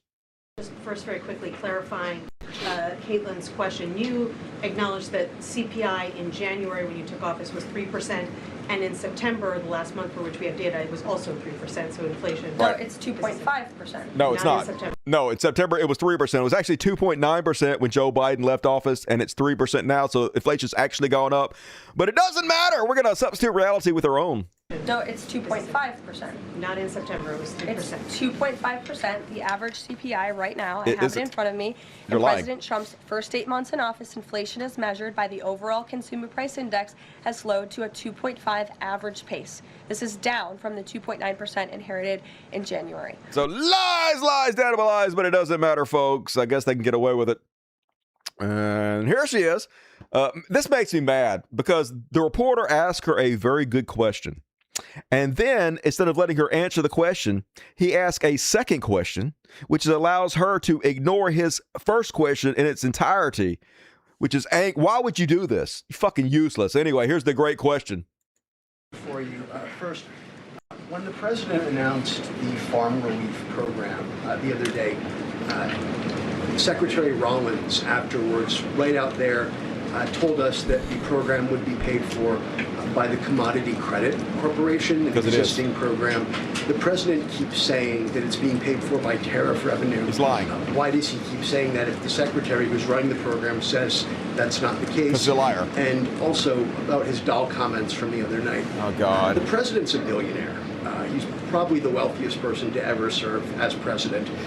Is it a good look for him to be telling parents, oh, you should only buy, $2 or $3 for your kids, when he's one of the wealthiest people in the country running the government? Do you think the people in that room in Pennsylvania who the president was speaking to don't know the president's a billionaire? I think that's a very well-established fact. And actually, I think it's one of the many reasons they reelected him back to this office, because he's a businessman who understands the economy and knows how to fix it. And he's doing it right now just like he did. Yeah, him being a billionaire is good, folks. Him telling you that your kid doesn't need a lot of toys for Christmas, that's actually a great thing. Fuck you, really. But I wish you would have asked that second question, because the first question was an excellent question. Donald Trump is not using the tariff money to pay off the farmers to bail them out. He's using a slush fund that was already funded by Congress, $30 billion, right? So, stupid. Never asked two questions, even though it didn't matter anyway. She wasn't going to answer the question to begin with. We know that. She was going to filibuster and say something else completely unrelated to the question that was asked. So I guess it doesn't matter. And this is how little he gives a shit about you, folks. So they're about to end the ACA subsidies. 20 million Americans, 24 million, are about to be without health insurance. We already lose 40,000 Americans every single year from lack of health care, and it's about to fucking skyrocket. So many people are going to be bankrupt. Literally, Americans are going to die, folks. I'm not shitting you. I'm not being hyperbolic. Thousands of people are going to die because of this. Here's Trump's response. At the end of this year, those extended Obamacare subsidies expire. What's your message to those 24 million Americans who will see their insurance premiums go up? Don't make it sound so bad, because, obviously you're a... Yeah, you make it sound so bad. Yeah, thousands of Americans are going to die. They're going to go bankrupt. They're going to have health care. They're going to die early fucking deaths, right? Why are you making it sound so bad? Don't you understand? They're poor. If they can't afford health insurance, fuck them. It's good to let them die. Why are you guys so sad? If you can't earn, if you can't kick your envelope up to the mob boss, then fucking die. It's good, actually, Americans. Sycophant for Democrats. You're obviously... Yes, if you care about the health care of 24 million people, if you care about your American citizens dying, you're a sycophant for Democrats, according to our president. A provider of bad news for Republicans. Let me just say something. The Republicans, I think I can speak for Tom and most other people. I think what most Republicans want to see is what I want to see. And I leave it to them, and hopefully they're going to put great legislation on this desk right here. Yeah, doesn't give a fuck about you folks. It's the let them eat cake administration. Crazy times. And at least Trump's economic approval rating is at an all-time low. President Donald Trump's approval on the economy and immigration have fallen substantially since March, according to a new AP NORC poll. The latest indication that two signature issues that got him elected barely a year ago could be turning into a liability as his party begins to gear up for the 2026 midterms. Only 31% of U.S. adults now approve of how Trump is handling the economy. Way, way too many. But, of course, 31% of the public are just die-the-wool cult members. Of course, a lot of them are rich, too. The rich people really like what's happening right now because so much of the money is being funneled directly to the top. They're jettisoning themselves from the poor and middle class, becoming a whole separate species of humanity. So they're all for it. But they seem to be already resigned to defeat of the midterms, which is a good sign. First off, Trump bitching about his approval ratings, folks. He's like, why is everybody so mean to me? Why don't you guys understand that I'm the best president ever? When is everybody going to start realizing how great I am? He's like, when will people understand what is happening? When will polls reflect the greatness of America at this point in time and how bad it was just 1 year ago? He's just never going to take responsibility for anything, folks. He'll be 3 years in the presidency in a depression blaming Joe Biden. Absolutely no responsibility. They tell you to take responsibility for everything, but they don't have to, folks. Always a different set of rules. So here they are, pretty much waving the white flag, folks, pretty much resigned to losing in the midterms. Of course, it's not his fault, though. Not his fault at all. He's a genius, but it always happens. So what you going to do? Are you worried at all about the Democrats winning a couple more things in Miami and Georgia? I don't worry about it. You know, it's like statistically, it's amazing. When you win the presidency, even if you win by a landslide like we did, and even if you do a good job, and some people say we've done the best opening 10 months in history, you know, in the history of the presidency, I think we have. Who's done better? We ended Everybody. 8 wars. 100% of the people have done better. We have the strongest Nixon did better. economy. We have $18 trillion coming in, which is more than any No, country you don't. had, times I think 5 or 6. It's making numbers 18 up. trillion is a Every lot. week it gets $2 more trillion. Even in your standard, right? Yes, sir. Even for that guy, 18 trillion is big numbers. But we have $18 trillion coming in. Pretty amazing, right? I think Qualcomm would be very impressed if they had even a little piece of that. So we've done a great job. But for whatever reason, and nobody's been able to give me an answer. When you win the presidency, you seem to lose the midterms. Even if you That's because politicians are liars. And then you get in there and they realize you're not going to live up to your fucking promises and they hate you for it. win the presidency by a lot, and you do a great job as president. So already was I, not the only one, folks. Seems bad. This is literally the RNC chair, the Republican National Convention chair, y'all. But let me put in perspective. Only 3 times in the last 100 years has the incumbent party been successful winning a midterm. Wow. 4 times in the last 150. We're facing almost certain defeat. Almost certain defeat! They ain't even trying to hide it, folks. I'd be shocked if they actually let the midterms go through. And, of course, Newsmax knows exactly who to blame, folks. And you're going to be shocked to learn it's not Donald Trump. Donald Trump has nothing to do with this. Yes, he has a 36% approval rating, 31% on the economy, one of the least popular presidents in the history as everything burns down around us. Not his fault. You know whose fault this is? You know why they're going to lose the midterms? Mike Johnson. It's Mike Johnson's fault, folks, because Mike Johnson ain't throwing enough people in jail. You know, Speaker of the House Mike Johnson, who's not a cop, not a judge, not the president, has no power to throw people in jail. He's responsible for not jailing enough people. Everyone's, oh, this is the most important election. No, the most important election of our lifetimes from here on out is the next one. Okay, and then the one after that, and then the one after that. And if Republicans don't make these things into law and get this through their head, they're going to lose. And Republicans are going to sit there in the minority scratching their head. I don't understand why we didn't have turnout. The better question is, Mike Johnson, why would we show up to vote? You haven't thrown a single person in jail. There's no accountability for COVID, and New York Dems ran the guy who literally stuffed elderly patients into retirement homes with COVID and killed people. So listen to all this stuff that Trump promised to do, they wanted Trump to do, but Trump can't be responsible for anything. It's a cult. You can't blame the guy who's actually responsible. So you got to find somebody. So yeah, hey, why isn't Mike Johnson did all this stuff that Trump's supposed to do? It's his fault, not the Orange Daddy. Just so weird, man. Imagine what it must be like to be a MAGA, wake up every day like that and just think, hey, how can I shift responsibility off the person who's to blame onto somebody else? And then on the Chud Watch section, of course, U.S. House passed defense bill. They gave the Department of War $900 billion this year because, once again, endless money for murder, endless money to round people up, genocide them, but no money for cancer research, healthcare, food stamps, none of that, folks.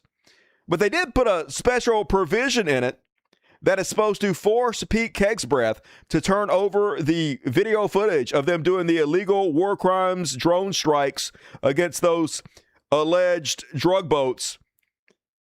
The House passed an annual defense policy bill on Wednesday that takes surprising aim at the Pentagon's boat strike campaign in Latin America and the Trump administration's dismissal of long-standing U.S. military commitments. The National Defense Authorization Act heads to the Senate, which will likely send the measure to President Trump. So here's the compromise. They will withhold a quarter of Pete Kegsbreath's travel budget until he acquiesces to them and turns over the footage. Oh, that'll show him. Hit it where it hurts. 25% of his travel budget. Ooh, I bet he's scared as shit. What the fuck? Talk about a toothless gesture. Who gives a fuck? Here's $50,000 to travel this month instead of $60,000. Better do what we say, Petey. Just good God. So fucking stupid. So don't expect to get that footage anytime fucking soon. What a slap on the wrist. Not even a slap on the wrist. More like a handy. And since we're ruled by children, the worst among us, Pete Kegsbreath, the guy in charge of all our military, posts this picture of him kicking a trans person. Yay, aren't we great, folks? Isn't this so fucking cool? Pete Kegsbreath kicking a trans person out of the Department of War.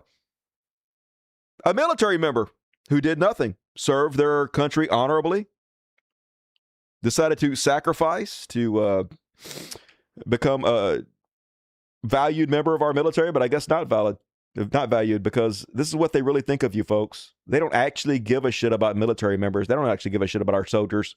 They only care about a certain type of soldier. You got to be MAGA.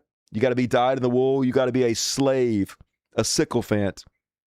Anybody that doesn't fit into their mold, they don't care how bravely you've served, how much sacrifice you've made. It doesn't fucking matter to them. They don't give a fucking shit about our goddamn soldiers. All they care about is this stupid fucking culture war to keep us at each other's throats so we don't go to the fucking real enemy. And I guess it's effective because the biggest suckers and losers on the planets fall for anything. And once again, pedophiles rule us. A judge has ruled that the Ring Boys can sue the McMahons over sex abuse. You guys hear about the story where a bunch of Ring Boys got molested by people that worked for the WWE back in the day, and the whole thing was covered up by Vince McMahon and the person that's running our education department right now? Literal pedophiles running our education, pedophile apologists. But there's a reason they pick all these people, folks, because we're ruled by pedophiles and pedophile apologists. They want the worst among us. They want people they know that have their back, that will cover for them. A lawsuit alleging Education Secretary Linda McMahon and her husband, WWE co-founder Vince McMahon, knew about and chose not to stop sexual abuse against 8 underage Ring Boys will proceed. A Maryland judge ruled Wednesday the plaintiff, Ring Boys, referred to as John Does 1 through 8, allegedly suffered sexual abuse at the hands of WWE ringside announcer Mel Phillips and others while running errands and performing related tasks. The abuse was allegedly well known throughout the WWE corporation, with one former high-level employee claiming it was just generally known by everybody that the McMahons clearly knew what was going on, but really did nothing to stop it. So this is why she was given her job, folks. Where you at, Alex Jones? Where you at, anybody who pretends to care about children? I know where you're at. I know you guys don't actually care. I know you're fucking fake. You just pretend you care about children and use that as a cudgel to beat trans people and gay people over the head, but you don't actually give a fuck, right? You're the party of pedophiles. You're the guardians of pedophiles. The people of fucking nothing. And speaking of people of nothing, at least they're getting themselves killed. Unfortunately, they're getting a lot of other kids sick.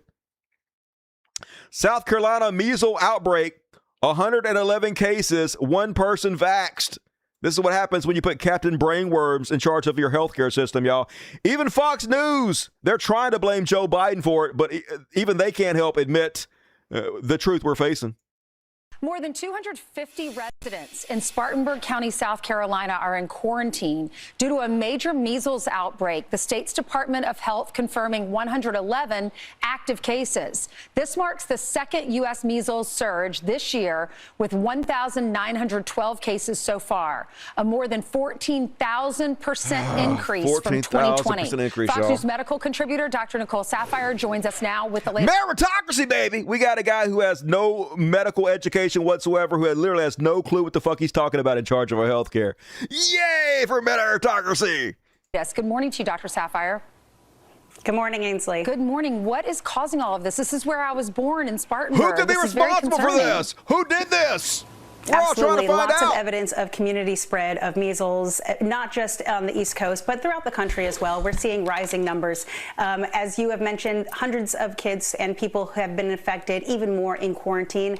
And to be honest, this is somewhat expected as we see declining vaccination rates. I know, right? The United States is in jeopardy of losing the elimination status of measles for the first time since 2000, once it was declared. Canada just lost their elimination status this year, and they have vaccination rates of about 82%, much lower than the United States. But the reality is, Ainsley, we have seen our MMR vaccine rates go from 95 to 92% in just the last 5 to 6 years. When I said during COVID that the Biden administration's CDC was the biggest single risk factor for vaccine hesitancy in the United States. So now you're going to try to blame Biden. Biden is the one that made all MAGA distrust the vaccines. Isn't that right, folks? Wasn't it Biden? Or was it? No, obviously it wasn't. It was 100% all the right-wing influencers and Donald Trump making people not trust the fucking vaccine. But yeah, we can't take responsibility for anything, so let's try to blame Biden for this. It's so stupid. I was not mincing words. And because of the mishandling of COVID, we started to see... Yeah, who mishandled COVID? Who was responsible for that? Who was president when COVID hit? Who disbanded the pandemic response team right before it hit? Who shut down the entire country? Who was president when that happened? Even a bigger decline in vaccination rates. Unfortunately, the way things are going right now with the CDC and the current vaccination advisory committees, we're seeing even more mistrust and confusion. And so I expect that we're going to see further declines in vaccination rates, and we're going to see more measles cases. Lots of cases in Canada, lots of cases. Stupid, folks, stupid. These easily prevented diseases making a comeback because we're the dumbest goddamn fucking society. We don't have self-preservation. We've lost that evolutionary trait, so we all have to fucking die. And that State Department going to revoke visas of anybody who criticizes Elon Musk X/Twitter, because why would we do this, folks? This is what Elon Musk bought for his $350 million. He told you he's the one that got Trump elected, and this is why. It wasn't out of the kindness of his own heart. It's because our government literally going to keep you from coming to our country if you dare use your freedom of speech to speak out against the world's richest man. Donald Trump administration is in high-level talks to revoke the visas of 2 European green card holders, according to documentation seen by Zito. Both are prominent critics of Twitter, also known as X. So, yep, no free speech for you guys. You will bow down and worship our oligarch billionaires, and you'll fucking love it. Otherwise, no America for you. And folks, prepare your shock face. Guess who was lying about their house getting shot up? Beanie bitch Tim Pool. So as I told you guys in the last show, Tim Pool's ratings are in a free fall. It turns out people know likey too much when you try to apologize for pedophilia, and a bunch of right-wingers are turning against the Israel worship, which Tim Pool, of course, as an incredible fucking con man, all he wants is fucking money, literally made millions of dollars from Russians. He'll do anything for a fucking dime, so he's 100% sold out to Zionists. So all he does is shill for Zionism all day. All he does is defend Trump and pedophiles and lie to people. And so ratings are slipping. A lot of people speaking out against him, so I guess he's panicking and no longer get that Russian money. And I guess he's used to making a shit ton of fucking money. And so he's not making quite as much anymore. So he's threatening to take his ball and go home. But he can't just quit, because then it looks like he's a pussy quitter. So he has to try to make it seem like he can't help it. It's outside of his control. So the narrative he's going with is it's too dangerous to keep going. Charlie Kirk got shot, and now his life is in danger because basically he's like Charlie Kirk. He's a truth teller, a fearless right-wing demagogue that the left is going to murder if he doesn't fucking retire. But it's all fucking bullshit. And so in order to push this victim narrative, which is all they do, folks, they play the victim 100%. This is conservatism 101. He claimed that his house got shot up, and he blamed Candace Owens for it. Only conservative pundit Tim Pool claims shots fired at his property. Cops can't substantiate story. I don't know if this actually happened or not, but what I do know is Tim refused to show the video footage to the cops for some reason. Even TMZ calling him out for it, folks. Tim Pool's claim of shots fired at his house can't be substantiated. You guys need to put the word bald in front of his name. That's his actual name. And here's the actual police report. An individual representing himself to be a security advisor, to be security advised, the owner of the residence did not wish to provide the requested video recording. The reports of shots being fired at his residence cannot be substantiated at this time. So if he really thought he was in danger, if he really thought somebody was shooting up his house, obviously he would give the video footage to the cops so they could look into it, so they could arrest whoever did it, so they could keep him safe. But it's fucking bullshit. He's fucking the new Smollett here, right? Tim Pool, as soon as Putin stopped sending him $100,000 an episode, yep. The new Jesse Smollett, that's this guy's name, with his little beanie on. And this is his own former viewers are calling him out on this shit, which is glorious to see. I love to see MAGA shattering to me in pieces. And, hey, Tim, why do you always wear that beanie? Oy vey, yeah, let's keep that on. Now we see another typical Zionist getting that fucking payday. Meanwhile, he's a child, folks. He's a mental fucking child. It's so embarrassing. Like, if I were a conservative, I would be humiliated to support people like Tim Pool, that these are our thought leaders. Because literally they are so stupid that the level of insults that they're giving are worse than what an ignorant 8-year-old could come up with. So you guys know who Kim Iverson is? So she's kind of a right-wing dickbag, but she also is anti-Israel, which I'll give her credit for.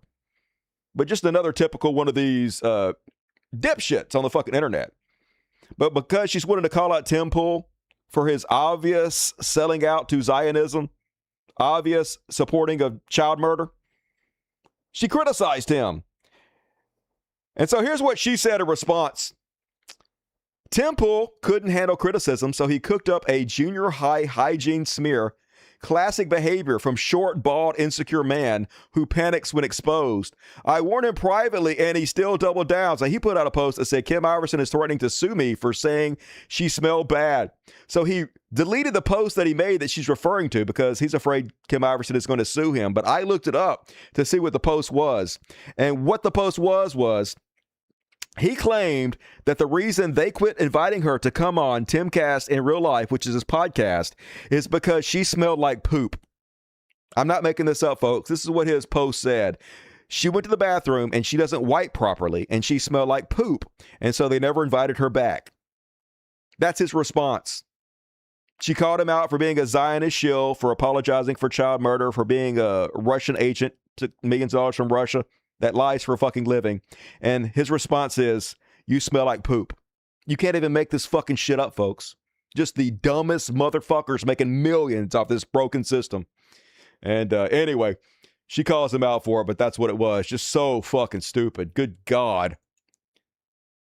And folks, speaking of weird and creepy, oh my God, so much to unpack. So first off, Roseanne Barr, former comedian and actress, decided to call out Boogerite Nick Fuentes. As always, I hope they kill each other. But of course, she did it in the most Zionist way possible. She threatened that he's going to be begging Jews to help him. But before we get even to that point, can we please talk about these weird-ass wigs that Roseanne Barr is wearing? What are you going to do? Why are you wearing that? Oh my God, she got a wig from the American Doll store. That doesn't look good. You do know you're like 80, right? It doesn't look natural. It doesn't look good. It looks like you're trying to make yourself look 10 years old. The fuck's wrong with these creepy people? Anyway, focus, Dusty, focus. Let's listen to her words. What are you going to do about it, Nick Fuentes? What you going to do about it when I tell you, you little bastard, you're going to be begging the Jews to give you, I don't know what. Medicine for his Kallman syndrome? You're going to be begging the Jews to help you down on your knees and repent like Kanye West, motherfucker. Keep it up. It's a fucking, what do they call it? Reckoning? It's a sting. It's a God sting. Are you going to go against the God of Abraham? You're going to shit talk the God? Fuck you, God of Abraham. Come and get me, motherfucker. Where you at? Bring it, bitch. Bring your ass, God of Abraham. Ain't nobody scared of you. I will be your heretic. Fuck off. Of the Torah.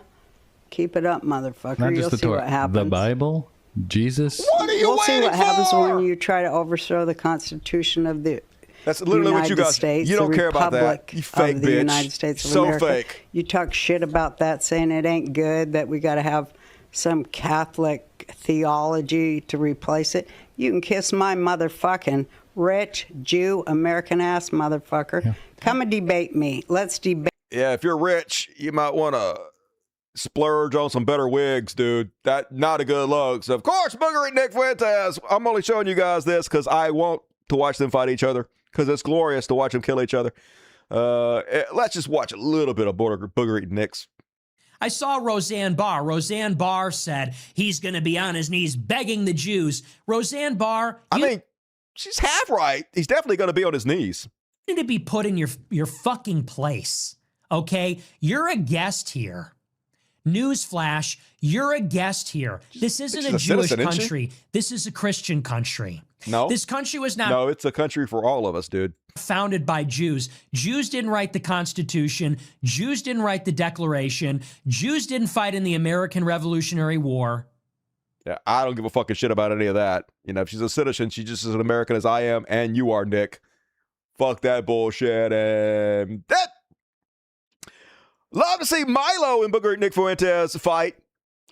Milo posting this is actually true for once. So you guys remember when Booger and Nick Fuentes opened a door and some lady wanted to talk to him that's standing at his front door, and so the first thing he does was mace her, kick her down, and kick her phone. Remember that shit? Just physically assaulted her for ringing his doorbell. Well, apparently a judge has ordered Booger and Nick Fuentes to attend anger management classes after he panicked and pepper sprayed an elderly old lady. He also has to apologize, replace the iPhone of hers he smashed, and do 75 hours of community service by January 23rd. Damn, I was supposed to put that little motherfucker in jail. Let's see how that squeaky bitch takes Gen Pop. Going to be very popular, I imagine. He'd probably like it, though, to be honest with you. There's one thing I know about Booger Nick Fuentes. He likes the company of dudes. And that's my show. That's it. I fucking did it, folks. I forgot to warn you. The show was over. But hey, don't fret. You know what's coming up next? The after party coming up next, folks. After party starting here and go down in here. So if you don't have your ticket, get it immediately. Still plenty of time. And we got another 20 minutes to go. So be sure to come hang out with us. I appreciate you. But folks, could you hit the like button? Please hit the like button before you bail out. Please don't leave without hitting the like button. It's the least you can do. Leave a comment if you're watching the replay. Type a message, leave a comment, whatever. It's all good. Say something nice would be good, but if you can't, just say anything's fine. But more importantly, folks, I am a digital busker. If you have been entertained by tonight's programming, please do not leave without chipping in a couple bucks to help me stay in business, because you will be sad as shit if I go out of business. You'll be like, who's going to tell us about all the horrors on the planet? Nobody, baby. Who's going to make you laugh and cry at the same time? Uncle Dusty. So help my brother out. Thank you in advance, and we're going to read all the PayPals coming up. And everything else, and do a little kitty party. Let me go ahead and load up some fucking PayPal to see if I have anything. PayPal.com. All right, now let's go ahead and check out the super chats. What we got? Tone Deaf. Welcome to Dust Buddies. Fuck yeah, Tone Deaf. You just got your fucking ticket. Check the community section of YouTube for your ticket. It'll be there. Come hang out with us tonight. I appreciate you. Look at this fat cat nose. He's about to get some treats. They're pretty smart. I gotta give them that. Smarter than you would fucking expect. And my whole thing shut the fuck off. Where the fuck? There he is. Dan, what's up, Dan? Why you acting like Israel only used the tragedy to their advantage? Israel 100% orchestrated the whole thing. I hope to see you correct this. All right, I don't know. I don't know if Israel was behind Charlie Kirk's death or not. I mean, it wouldn't surprise me, obviously. Nothing Israel does will fucking surprise me. But it was probably some incel loser that did it. But I mean, if evidence comes out, I will definitely listen to the evidence and change my opinion. Hey, I got a $55 payment from Twitch. I hadn't used Twitch in for fucking ever. All right. Christina Salazar gave me $20 a couple days ago. Thank you, Christina. Appreciate that. And that's it. I didn't get any new PayPals. PayPal me! Somebody help me out. I got to pay my editor. If you guys like all the shorts you've been seeing, I got to pay the editor like minimum $80 per show. I'm paying $20 an hour. I'm paying a living wage, y'all. If you like the show and you like the shorts, please help me pay it. I appreciate it. And all right, back to the super chat. Love you guys. Love you, Python. Thank you. Hero shit for supporting the show. What's up, Dan? Eldridge Davis, $5. Looks like China will be keeping all the Xmas toys this year. Yeah, Donald Trump just caved and let China buy a bunch of the high-tech chips that they use for AI and shit. So now AI's especially going to blow our ass away with AI, which is probably better. Probably better for China to win the AI war than Elon Musk, so whatever. Not good for America, though, like everything Trump does. Straw hats is the rally cry for Antifa worldwide. All right, straw hats then, for that fake organization. Cheers, Dusty. All day I thought today was Thursday. I didn't realize it was Friday until I saw that you were having a show today. Hey, that's good life. When you don't even know what the fucking day it is. That's the way to roll there, baby. Happy Friday to you, Jesse Hart. Hope you're having a good one. I appreciate you. Cryo Drago got deleted. I don't know what you said, Cryo, but oopsies. Rocks didn't like that. But thank you for the $5. I totally got the accidents. Hell yeah. Hell Satan. Fuck yeah. Jeremiah Hess watches Dark Side of the Ring, one of the greatest shows ever, y'all. Love me some Dark Side of the Ring. Wrestling's fucked up. Smoke weed every day. Hey, I already read that. Anything else pop up? Speak truth to power, Dusty. Fuck yeah. I will speak that truth to power, and thank you for supporting it, you sexy hero. And thank you. And all right, folks, after party coming up next, but I will be back Monday. This week just fucking flew by, man. I'm going to have a great weekend, and I hope you have a great weekend, too. For now, let's shut this motherfucking shit down. Let's pull this motherfucking shit up, and let's do a quick kitty party. Cats are waiting for it. All right, cat, get over there. Let me reach over here and grab it. All right, folks, as promised, to play us out is my hit song, Food Stamps. You guys requested it. Here it is. Nah, man, that's not a debit card. That's that gourmet 5-star broke boy platinum. Yeah, baby. That's food stamps. Yeah, walk in the store like, what up, I got discounts. Grabbing off-brand snacks like I'm cashing big accounts. EBT flex, swipe that with flair. Bag of rice, ramen, government air. They see you Monday. After party coming up. I call it finesse. I stretch You're one watching can the like a Dusty Michelin Show. chef. I got that budget bling, survival chic. Feasting on Army 7 days a week. They got gold spoons, I got heart and hustle. Turning canned goods into muscle while they yacht hop. I meal prep and vamp. Still look fly with my food stamps. As a food stamps, that's my jam. Cooking gourmet in a frying pan. Food stamps, that's my brand. Turning low funds into high demand. Feeling rich with my rhyming plan. Who needs caviar when you got spare? Cool kids flexing, break that clan.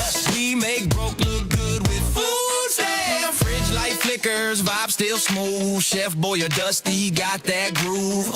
Oodles or noodles, candlelight mood. Turn poverty blues into dinner for two. They got tax breaks, I got taste. Saving the world, one coupon paste. Don't need wealth to live like champs. All I need's rhythm, rhyme, and food stamps. Yeah, I'm that thrifty trend, that vibe they fear. Putting broke cord drip in designer gear. They can keep their yachts, I'll revamp. Turn out the aisles into food stamp camp. Food stamps, that's my jam. Rock that car like a Gucci brand. Food stamps, that's my glam. Welfare chic with a social slam. Laughing loud while the rich all cram. We the cool kids, ma'am. No scam. Keep your pearls and your tax exam. I'm blowing up TikTok with food stamps. You see these beans, vintage. This cheese, limited edition. This frozen pizza, retro gourmet, baby. We recycling shame into fashion. That's how food stamps. Say it proud, feed the people, freak the crowd. Food stamps, poor but loud. We the underdogs, wearing hand-me-downs proud. Got flavor, got fight, got camp. Coolest card in the checkout stamp. Yeah, we trending, we revamp. We made broke look rich with food stamps. This one's for every fridge light warrior out there. Stay crispy, stay clever, stay stand. Switch over now. Nah, man, that's not a debit card. That's that gourmet 5-star broke boy platinum. Yeah, baby. That's food stamps.